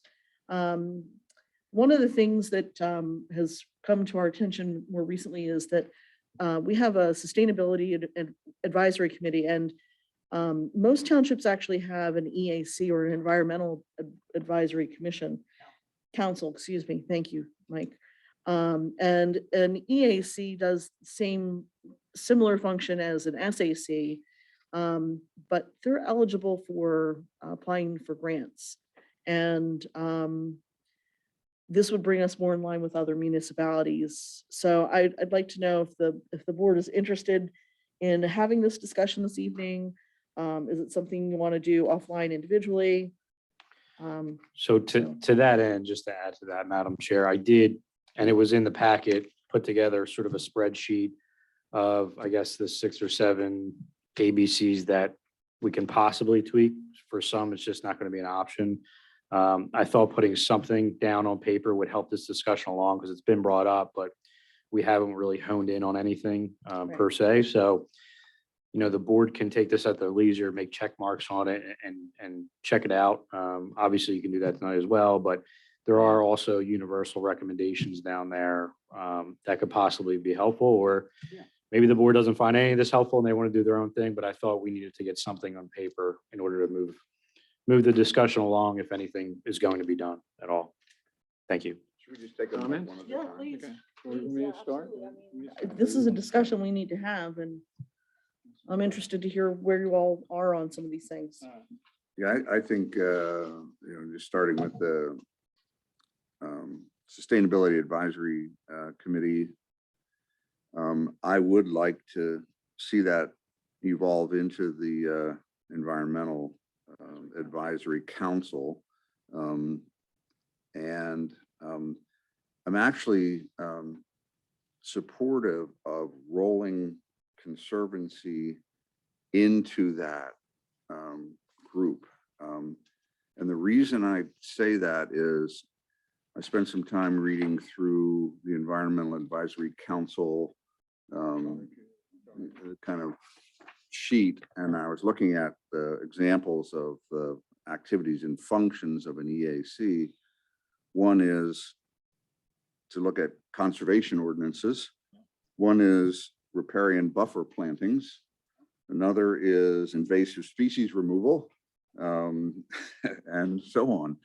It seems like it's a function of the Conservancy Board. So I think we could use some of the Conservancy Board leadership and roll it into the EAC. So one unique thing of the EAC is it's the one organization where the board would actually elect or vote on the chairperson of that EAC. So we'd have to interview people and make a selection to run that EAC. But that would be my idea. Can I ask a question on that, David? Just logistically, would we essentially be adding to the positions of the EAC, or just eliminating the Conservancy Board and saying apply for that if you wish, but the EAC is going to be the same amount of members as the SAC? Yeah, I don't think the Conservancy Board needs to be a sub-board of the EAC. I think the members of the Conservancy Board could sit on the EAC. They're really good people, and they have a broad interest in environmental issues, and I think that that would be great to have them continue as members on the EAC. I mean, that was actually the clarification I was looking for, because I think, and Bill and I had talked about this a little bit, but from a second-class township perspective, it's tough to do sort of subcommittees and things like that. We're not a home rule charter, so it's just to clarify. Thank Yeah, you. The EAC, Bill, as you know, has specific charges. It's a legislative body. And I think that the number is either 5 or 7 that it's indicated in that body. And there's no indication of a subcommittee from it, but the charges or the authorities or the areas of interest that are encapsulated into it are right up the alley. I think it's a really good combo on that particular. I do too. Let me ask a question though. I'm in agreement with you guys, no argument. But we have more than 5 or 7 people. How are we going to do it? Some of the people on the Conservancy are very active. And I'm pointing my finger at one who is very, very active and a big help to actually get out and do stuff. I think one of the things we can do with this idea is then if we have consensus on this one, to pass it back to both of those bodies and say, this is what we're thinking of doing. Would you let us know, or let, through Derek or whoever, if you're interested to serve on this new EAC, or whether you might be interested in another role in the township, or just to, take a break for the time being, get their input so that we involve them and immerse them in the process the best we can and be as inclusive as we can. Yeah, and then EAC is 3 to 7. Okay. Yeah, I was just gonna say, it's 3 to 7, but you can appoint alternates as well, or non-voting members. So Bill, so that's good to know, but are they similar to, are they like a quasi judicial kind of? Do they have any kind, do they have their own budget? No, Perfect, they're okay. recommending body Okay, perfect. to you. All right, so Cody, do you have any sense of how you feel on this one? You're good with it. Okay, so that's actually good. We have consensus there. I have a general question. Yeah. In order to do this, are we going to need to make motions and change ordinances and Yes. bylaw? Yes. Yeah. Well, I- So tonight, all we're doing is having a discussion, and a motion would be to move to draft the documents necessary to implement the decision. Well, thank you. And that would be later. Yeah. And then we can probably eliminate ponds altogether because those should be handled individually. I don't think that anybody has a problem with that, and they have not been, they're not an official, officially ordinance or resolution. It's a Ad pop-up. hoc. Ad hoc. Oh, There we yeah. go. That's great, John. I love that. But I think that there should be a similar effort with ponds and the dam as well. So, as far as Futurist is concerned, there's dwindling membership there. And I know that a lot of the Futurist came from Planning Commission, and it's not popular to say eliminate them because we have great people who are on that committee. It's just a function of the membership is dwindling in general for volunteers anyway. What all do you think? What are you thinking on? I'm going to read you my thoughts on that. First of all, just generally speaking, I think the board has a governing body, and happens to be this board has a responsibility to energize residents and local government. And I think you do that through your ABCs and get them involved in the process. But I support the continuation of the Futures Committee. And as I shared that with you earlier, Michelle. My belief that it's a valuable ABC as a resource to the Board of Supervisors. I believe the supervisors have obligations to the committee, to a committee like the Futurist, to charge it with various research and survey assignments, which according to Tom Kilburn, who happens to be here tonight, the committee is eager to undertake. I think, frankly, from my opinion, I think that the Futures Committee has been a bit hamstrung by our board the past couple of years, and that that we and the residents and the staff would benefit if we let them research and make inquiries on topics and issues that consider the road ahead and identifying challenges facing the township. The Futures Committee, in my opinion, is the best low-cost vehicle to explore forward thinking, ideas and issues, and engage our residents to gauge their perspectives and pulse. I think it's our responsibility as elected officials of the governing body to keep in touch with our fellow residents and quote unquote, prepare for the future as the township mission statement aspires, and as Future Committee, again, is a great unique resource and vehicle for local governments like East Goshen to fulfill the eye on the road ahead component of our township mission. So that's my statement.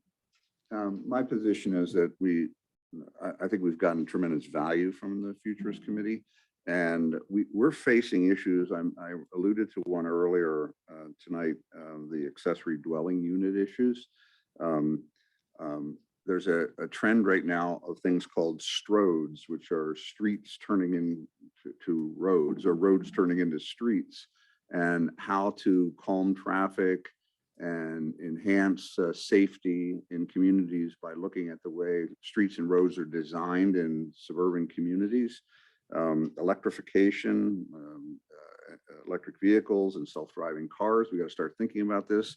Right now, apartment buildings are being built with garages underneath them that can be converted into dwellings when we no longer need cars, and they're actually being built in our county now. So that's the kind of forward thinking that planning and developers are looking at, and we need to do that too. And then just community connectivity. I mean, there's all sorts of things that we need to be thinking about. We can't do it all. I think we have a group like Futurists that can do those kinds of things and bring suggestions and kind of shine a light on the direction we're going to go as a suburban community in the future. So I support keeping the Futures Committee as and as Mike said, possibly giving them some board direction on tasks and activities to work on. Those are some interesting thoughts that you had there as well, David. So Cody, where are you on this? Thank you, Madam Chair. I loved Mike's explanation. It's as if I've heard it before, but I do also agree that it's the low-cost vehicle, the best low-cost vehicle, and I've immensely enjoyed serving along Tom and the other members of the Futurists. A lot more fun than I thought I would have had on the committee. So, no, it's a good group, and I think for surveys moving forward too, I think they'll play an instrumental role, and hopefully that we can get the survey as the board, as we discussed a few weeks ago about potentially doing that survey township wide at the beginning of the year, and I think they would be a great asset in helping us with that. So, and I think David brought up good points about us giving maybe a little bit more direction. So, John, any thoughts? Well, I like more direction, and I like Tom, so I'm not going to give him a hard time. I don't like surveys. I want to state that again emphatically because they raise expectations, but I do like the idea of giving them suggestions. And I could live with that. Yeah, I like the idea. Some of the suggestions you made, David, I think are really good ideas, actually. So some things, food for thought. One thing that they don't have on the Futurist is they don't seem to have any term limits. And so for all of our ABC members, there should be term limits. I think that it should be across the board, whether it's a task force or an official ABC. I think we need to have some term limits on that. Bill, can I ask a legal question on that point? Is it, if there's technically none exist on paper, is it a year-to-year determination at that point? Or is that kind of an open-ended question? You're really recommissioning that body each year when the organization meeting are, right? Yeah, if you were doing it properly, you would have that delineated in the document that creates the committee. But if you don't, then yeah, I would say either they serve at your pleasure or it would be a year to year. And I didn't mean term limit, I meant term expiration. Fair. Okay, all right, so any other thoughts? I really am reluctant to eliminate pipeline task force. I think they have a valid role in our township, but they really need to focus on our township. But we also need to start looking at an emergency preparedness, mitigation, hazard mitigation type of organization. So I'm talking about adding one at the same time as we're talking about eliminating, but we need to have a group that's identifying some hazards in the township, things that we haven't thought of, including but not limited to pipeline hazards. And I think that we need to we should have it be a task force and have very specific guidelines for them to follow and a sunset clause in there as well. Yeah, Michelle, I agree. I think the pipeline task force, if we start thinking about, say, a hazard mitigation and risk management committee, you know, the first thing they're going to look at is pipeline evacuation plans and so on. So I think that I'd like to see the pipeline task force continue. They did some great work on the comments to the PUC. Yes. I mean, that was really a good document. And we still have issues that we face and questions that we have about activities of Adelphia and some of the other pipelines in our community. So my recommendation would be just to continue the pipeline task force. Do you think for- as a task force, and do you think as yeah, so should we keep them on as a task force or committee, and then should we do it have them meet every month, or do you think every other month is enough? Because I don't know that there's enough work for them to actually meet every month. Microphone. If they start to take on the evacuation and hazard mitigation plan, that it's probably a monthly discussion. And I don't think, no, I think we're talking about like two separate But things. wait, let me ask. Yeah. Are you saying have them do the hazard and safety business? Yeah, I think that So you're not adding another, that would be right. Yeah, Committee. I would suggest that rather than change their name, turn them, make them the Pipeline Task Force Committee, number one, and charge them That's with maybe a 2-year sunset on that, and then see where we are. And then if we need a hazard mitigation and risk management committee, we'll They're it. morph that into Okay. that kind of committee. That would be my recommendation. I'm good with that. Cody, do you like that idea? So we can keep them and then just give them a little bit more direction, have them specifically looking at. I can get behind that. I think that's, And I think kind of communicating that to them as well. Yeah, I That's think kind so of too. our vision down the Yeah. road, another couple of years, Yeah. and then kind of transforming them into a broader we, committee of emergency matters. we talked at some point, I don't know if I should mention the individual's name, but we talked at some point of one of the individuals who's heading up another committee at this time, being an expert at safety. At some point, do we want to move or ask him if he would like to move over to that committee? I think so. And also I talked to that individual because the county is looking at, and they've struggled to get somebody to respond to an RFQ regarding all hazards approach to response to NGL pipelines. So I talked to that individual about possibly getting involved with the committee because that individual used to write risk management programs for nuclear facilities. So they know a little bit about hazard risk management, hazard mitigation and disaster response. So yeah, that would be something. Good. Well, you've got it in the works and good. Thank you.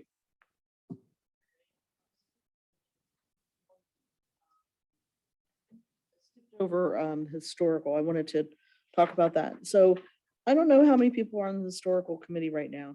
And we need to have them.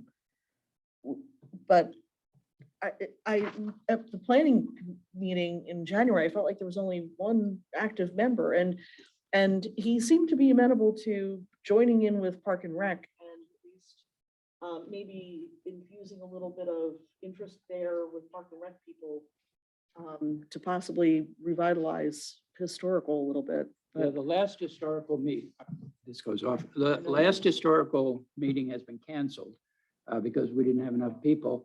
The last one I attended didn't have a quorum.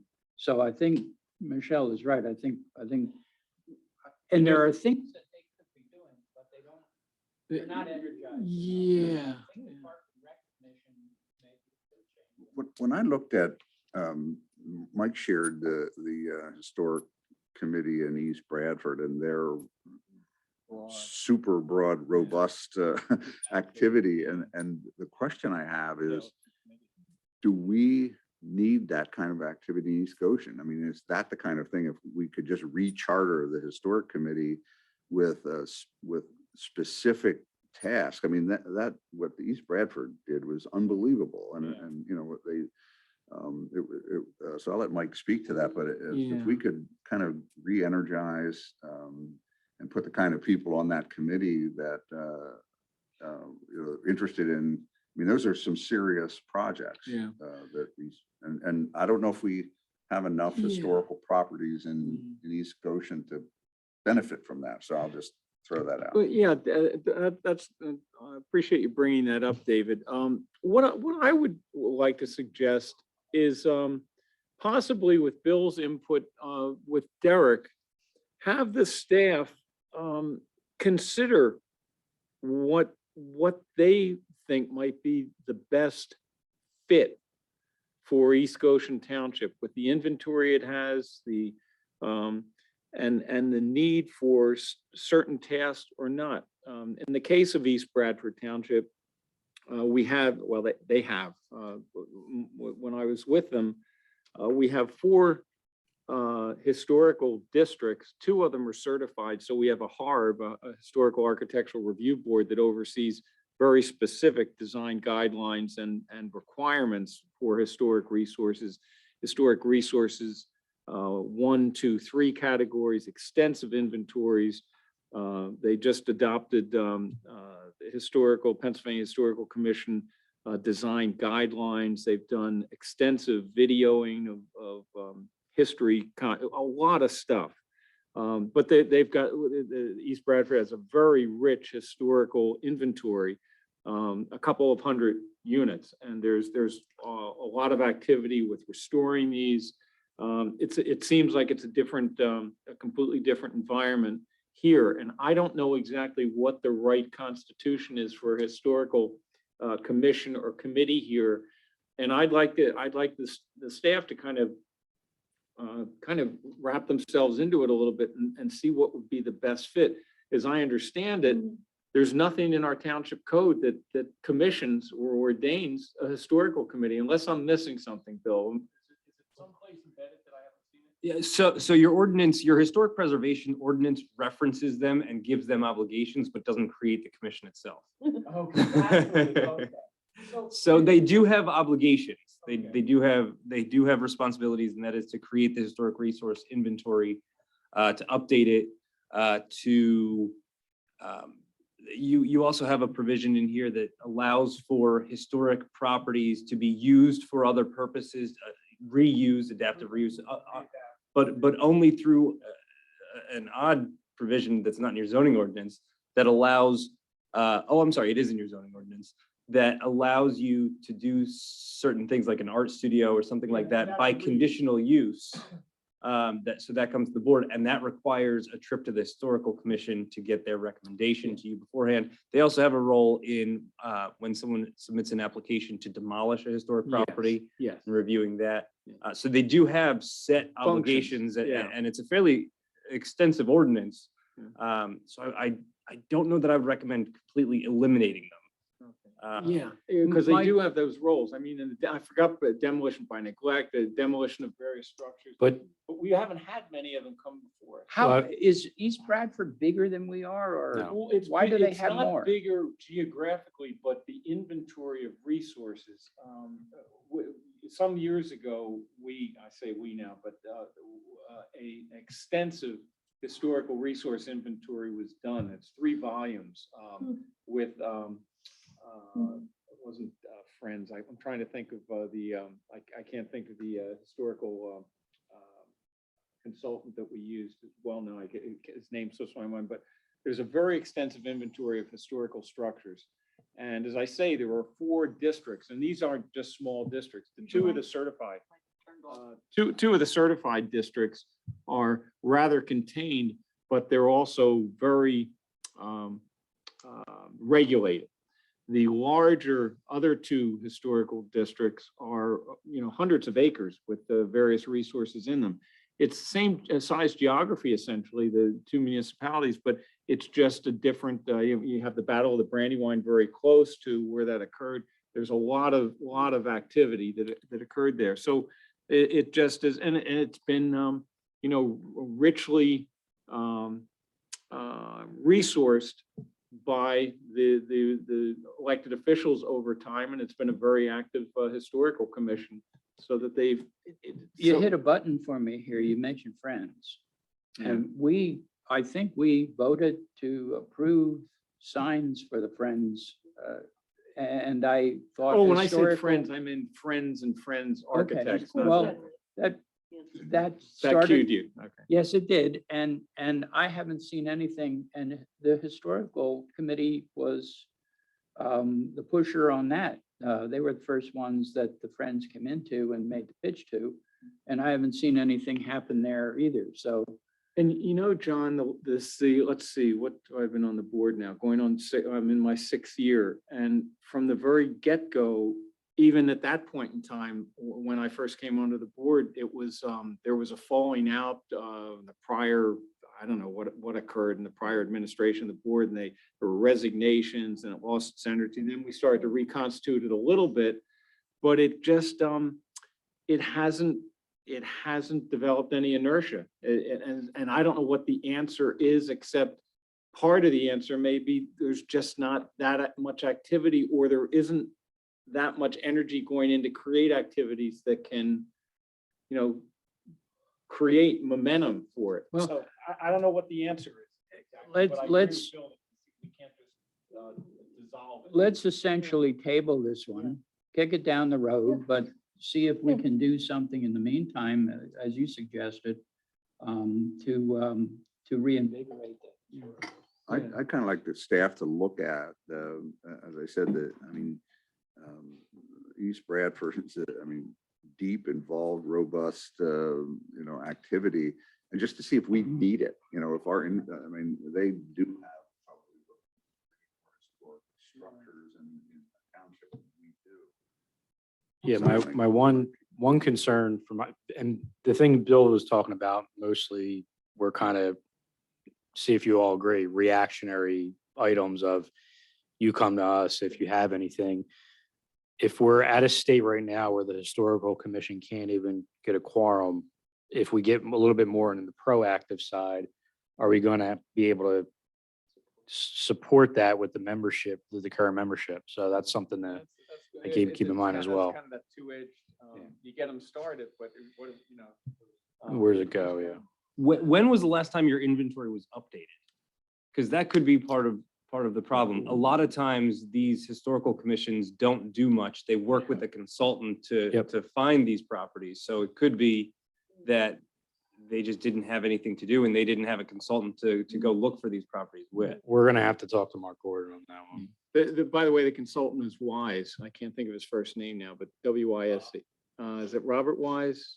But at any rate, he's one of the best known historical planners, and so that's where that inventory came from, and that's a good question, Bill. Is state of the documentation that we have, is it just a bunch of files and set aside? Is it been collected and put into a document that has substance and it just more organization? I don't know.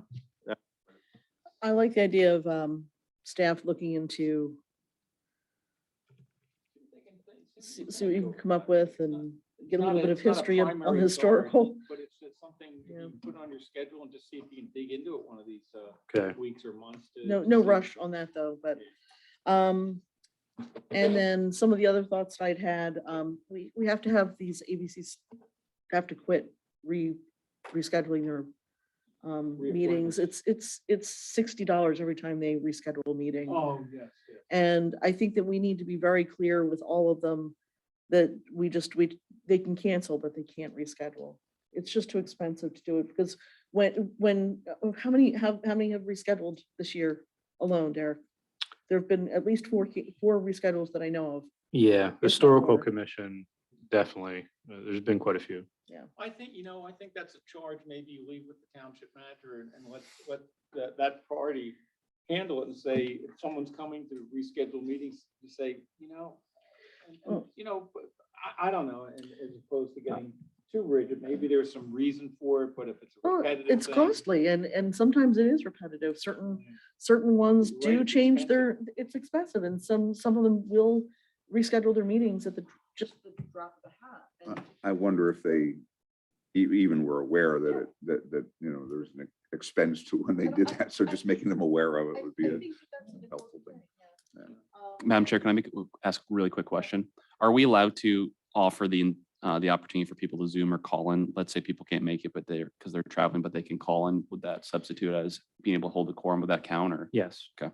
If in this sort of environment, absolutely, because you can hear them and they can hear you. That I mean, counts as a specific quorum. for ABCs. Yes. Okay. Now, to be honest with you, we've been the last couple of months as we've been getting on board here, using it primarily for Board of Supervisors. We need to start training ABCs on how to use the system. Right? Didn't the planning commission do it? Oh, I don't think. Use- Have a call in? Yeah. I mean, No. that's the reason why I asked this. I call in some of the. With the Zoom setup? Yeah, you can do that as well, but I want to train people more on this as well. So I think what I would like to do, and tell me if I'm on the right track here, come up with a memo regarding the proposed changes that were discussed tonight. Go over them with Bill and then have a plan on each specific one and how that is accomplished through whatever resolution, ordinance, et cetera. So it sounds like the only change as far as elimination is concerned, as far as the It's gonna be the board's SAC. recommendation would be the Conservancy Board. Conservancy and SAC will go Well, away and SAC then would- become, Well, technically, Yeah. to the EAC, yeah, EAC. reconstitution, the EAC, yep. And there is no changes on anything else as far At this as time. recommendations. Okay, okay. okay. All right, so at least we started that discussion. Yeah, that's I think we needed to at least start that discussion. And then moving on to long-range planning, we need to have a long-range planning session date. Sure, I'm open. Yeah, so- whatever you guys decide. Yeah, Dave and I were talking, and I think last year we handled it as a separate meeting, but that was based on sort of how you guys handle budget meetings in the past, which there wasn't as robust of a schedule as there was in the fall, as we had last year. So we were planning on doing those fall meetings as we did last year. I think that was helpful, the way we broke it down and had continuous meetings throughout September, really. So what we're proposing to do is to have the second June meeting be in conjunction with the long-range planning. I looked last year, I think it was a little over an hour, the long-range planning. So it would be a little bit more of a long meeting, but I think it'd be better than coming in the week too. prior, or the next week. Yeah, I So agree. that's up to the board, but I think that's a proposal. I would like to keep it as scheduled and it'll just be a longer meeting. Are you all okay with that? Yep. June 21st.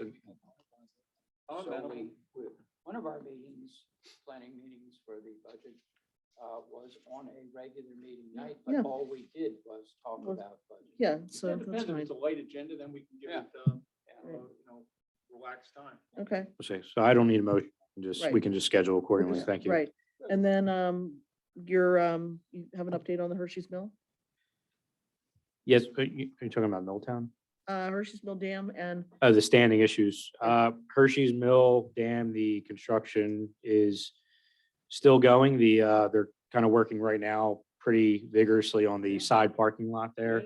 They got the curb in. So that's going well. I think it's really picked up in the last, started plannings. The stream work itself is pretty much done. It's sort of the secondary work around the stream. So I think we're still on schedule for the summer, late summer, ending that project. Milltown Dam project, as we alluded to earlier, still did not get the permit.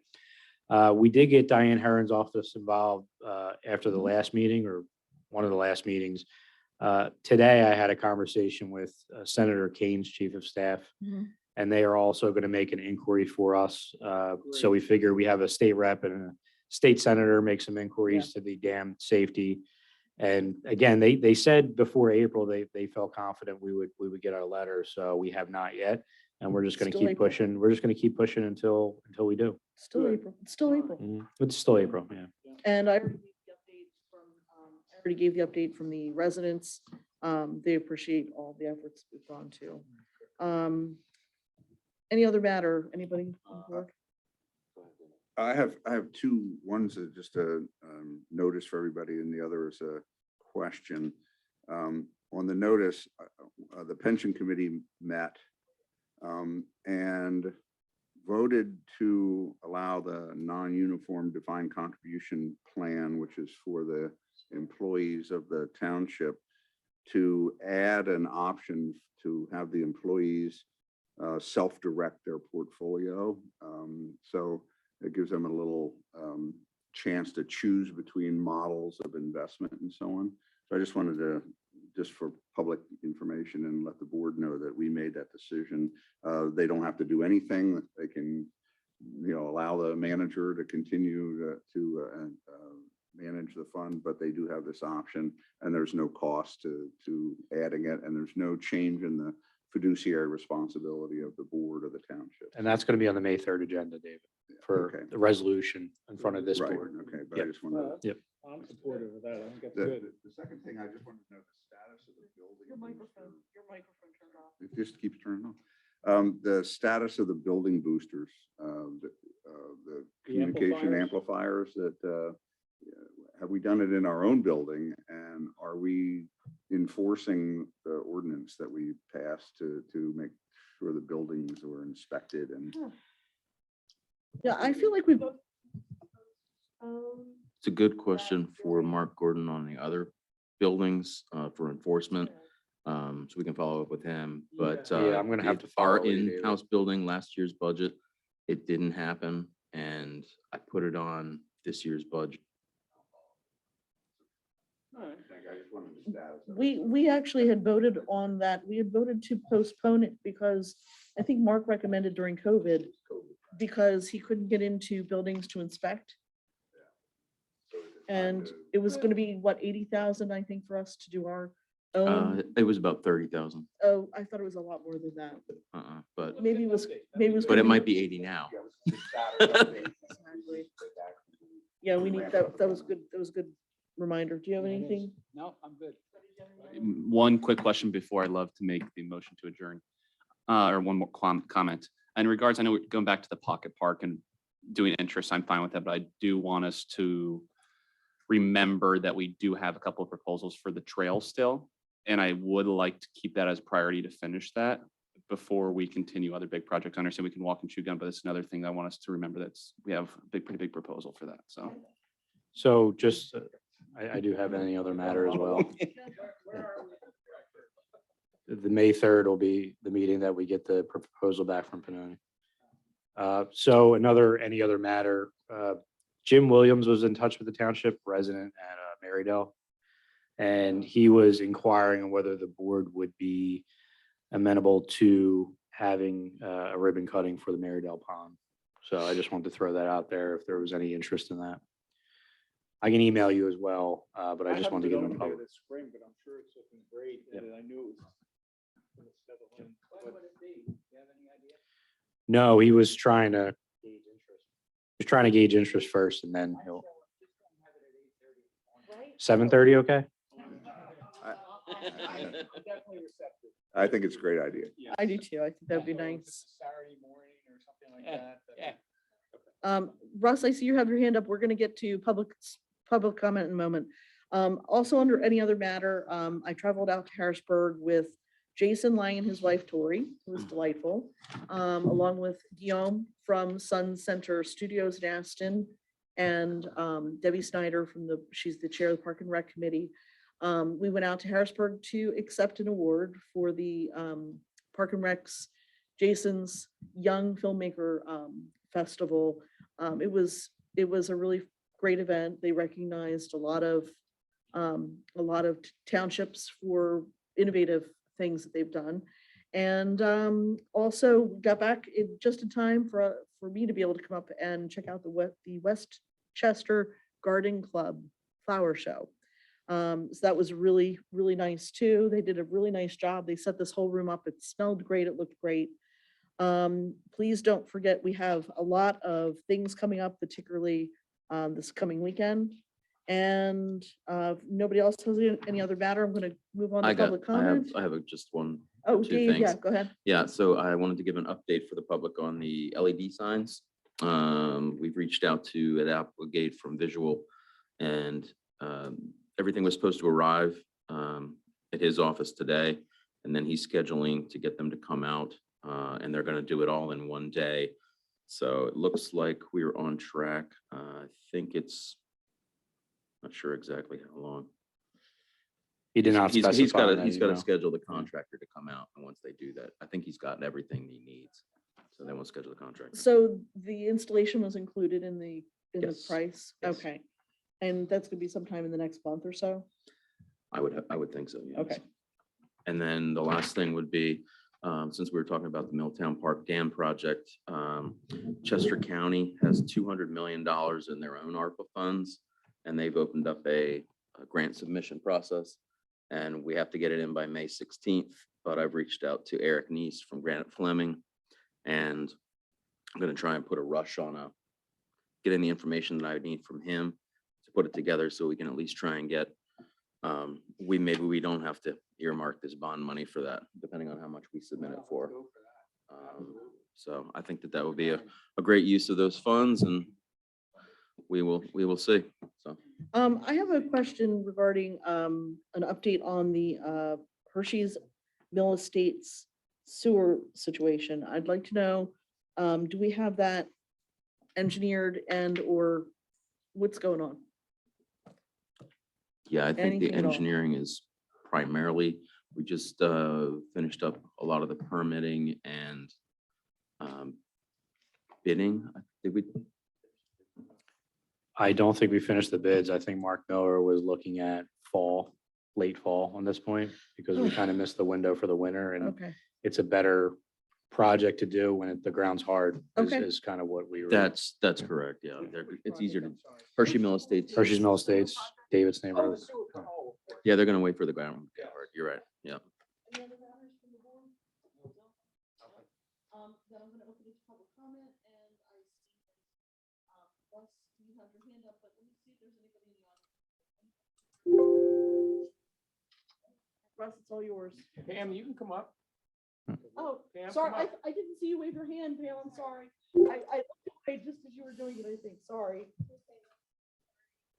No, my apologies, sorry. Sorry, is it inappropriate to ask for some guidance on the zoning hearing? Like, is it if the ZHB upholds the appeal or the decision, then it's done. But if they don't, then is the second decision going to be made at the same meeting? And what can a resident do? Like, I think Bill should probably, would you please? All right. So what will happen, they submitted their application in two parts, really. The first part is the appeal of the determination. If the zoning officer's determination is upheld, meaning they are not permitted to use that as a second dwelling, that's when they get to their second part. If the zoning hearing board says the zoning officer got it wrong, it's over at that point. But if they say that the zoning officer was correct, then they go into their alternate argument, and that is that they should get a variance from the zoning ordinance to allow them to do what they want to do, to have a second dwelling there. Separate hearing? Nope, it's all one night. All one night. So, I'm sorry. Yeah, all one night. They'll probably, frankly, listen to arguments on both cases, and then adjourn and decide both of them after the hearing. So Pam, it's viewing. You will not want to miss that night. You will have the opportunity, as a neighbor, you will have the opportunity to get what's called party status. And so you can be there and participate, ask questions, present your own evidence, and that sort of thing. And also as a party of interest, if you don't agree with the decision, you have the right to appeal it. So it gives you rights of appeal. Yep. Have to spend some money, but it'll give you rights of appeal. Lawyers have to live too. And They you will do, be a John, party of they interest do. because you're contiguous. Okay, finally, Russ, we've got you. Hear me? I can hear you. You're good to go, Russ. I heard a couple times today about this trail. Has there been a final decision on that, or is there going to be some upcoming meetings on it? There's gonna be upcoming meetings on it, Russ. On May the 3rd, we're gonna have a couple of plans that have a little bit better of an estimate on how much each plan would cost. Yeah, I mean, technically, we're gonna have the one plan with just the added loop, mini loop in there. So, yeah, but yes. Okay. Thank you. There'll be more dedicated time specifically to it, Russ, in these weeks ahead in the upcoming meeting. Okay. So just keep looking at the agendas that you guys put out. I would do that, yes. Yeah, and you can always call Derek if you have a question that you can't have answered by looking on the website. Okay, thanks. Thanks, Russ. Thanks, Russ. All right, if there are no other public comments, Madam Chair, I'd like to make a motion to adjourn. Second motion. all right, all in favor? Aye. Thank you for coming.